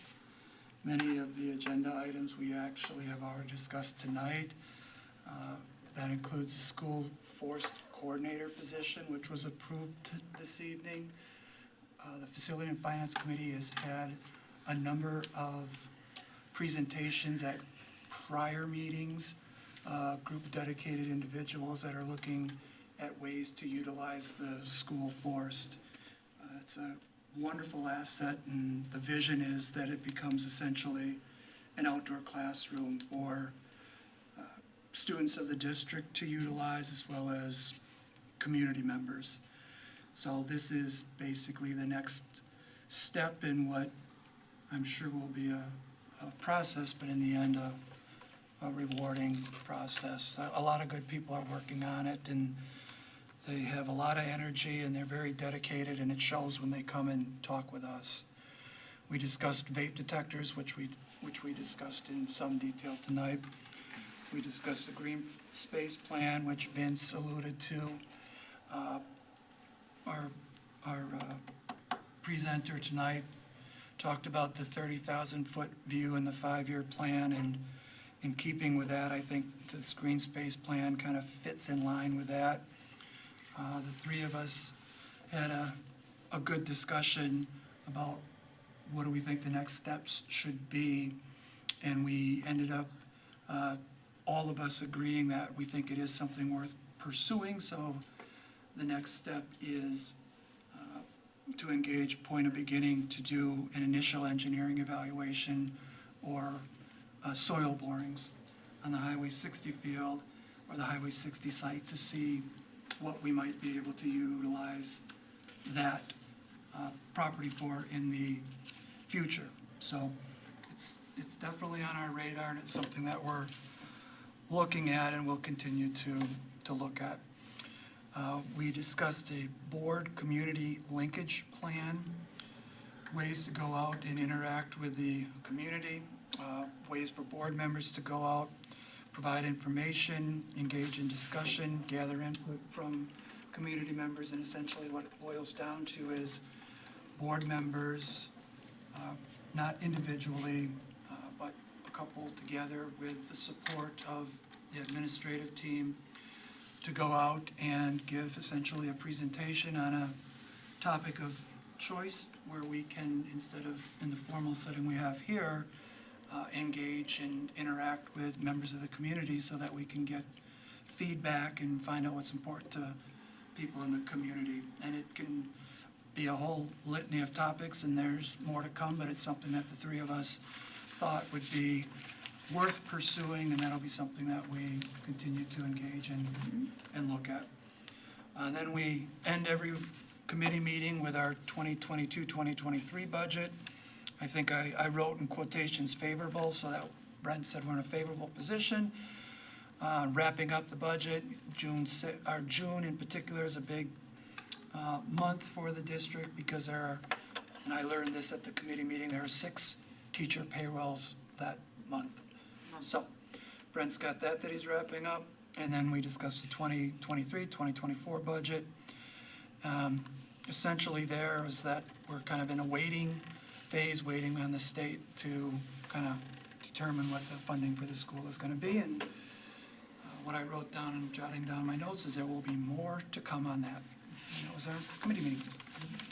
I think we've got a busy board. Yeah, so just to follow up with what Scott had shared, I did talk to Point of Beginning regarding doing soil borings out there. One of the conversations the committee had was like, how long are those good for, right? Because they were like, well, if they're only good for 2 years, then we're not going to do it. And talking to our engineer, they're good for 30 years. Okay. So when you do a soil boring, they go deep enough, so it's, so they're good for a while. We also talked about not doing them right away, just concerned about what the state budget was, so I talked to Point of Beginning. They're looking at doing some surveying out there as well. They'll do the surveying probably after August 15th, and then the soil borings probably won't happen until like after October 15th, because youth football use and Right. baseball and fall baseball, and it'll disrupt some soil in different spots, so it'll be after October 15th before they do the soil borings. Yeah, thanks for adding the 30-year. I should have had that in there, because that was my neighborhood. That was That's helpful. definitely a consideration as to whether we did that now, because it's. No, it was a good it's not question. It's not an inconsequential amount of money, but It was a very it's good something that we question to thought ask. it would be worthwhile, because we thought it wasn't gonna get any cheaper to wait, and it's important information for Yeah. planning. Right. Yeah. Again, I think the committee is dedicated to the idea of planning what our green space will look like. All right, policy. Well, I don't have much. We have 35 policies on our first read that we went over, and we did an excellent job. It really helps to come prepared. And then I would really encourage, I just can't say enough, I mean, it was nice, Heather, when you would come to the meetings too, come to those Yeah. meetings. Because then we go through them. Now, It last does. time it was pretty, but then you're through them. Well, yeah, that's why I liked it too. When Right, I then when you're I can done make with it, I those. try to get there Right. because it's And it just really nice to hear was discussion. yucky subjects. I mean, it wasn't great No, subject stuff. Yeah. it's tough. I mean, And obviously the And- public yeah. too can come and listen too, and then Oh, you hear well, the yeah. discussion, you know? It's pretty exciting. Well, they're there to be read even. And so, And Tyler will join our next meeting, because there's It's a lot of electronic. Oh, good. technology on our next one. which is the next group? It's Technology stuff. 5,000. And when will those be? I meet with Neola tomorrow morning, so Okay. hopefully by Yeah. tomorrow afternoon there'll be. Because you know I like to print those I off. know. The committee meeting is July 28th, and Mo always gets them out there Yep. plenty Okay. early for us to I will- read. I will be joining that meeting virtually. Okay. Okay. June 28th. Sorry. June 28th, Sorry, yes. gosh. Yes, June 28th. And then we had our second reads tonight of the ones that passed, so, okay? Thank you. All right, so our future meetings. So next regular board meeting is Monday, July 10th.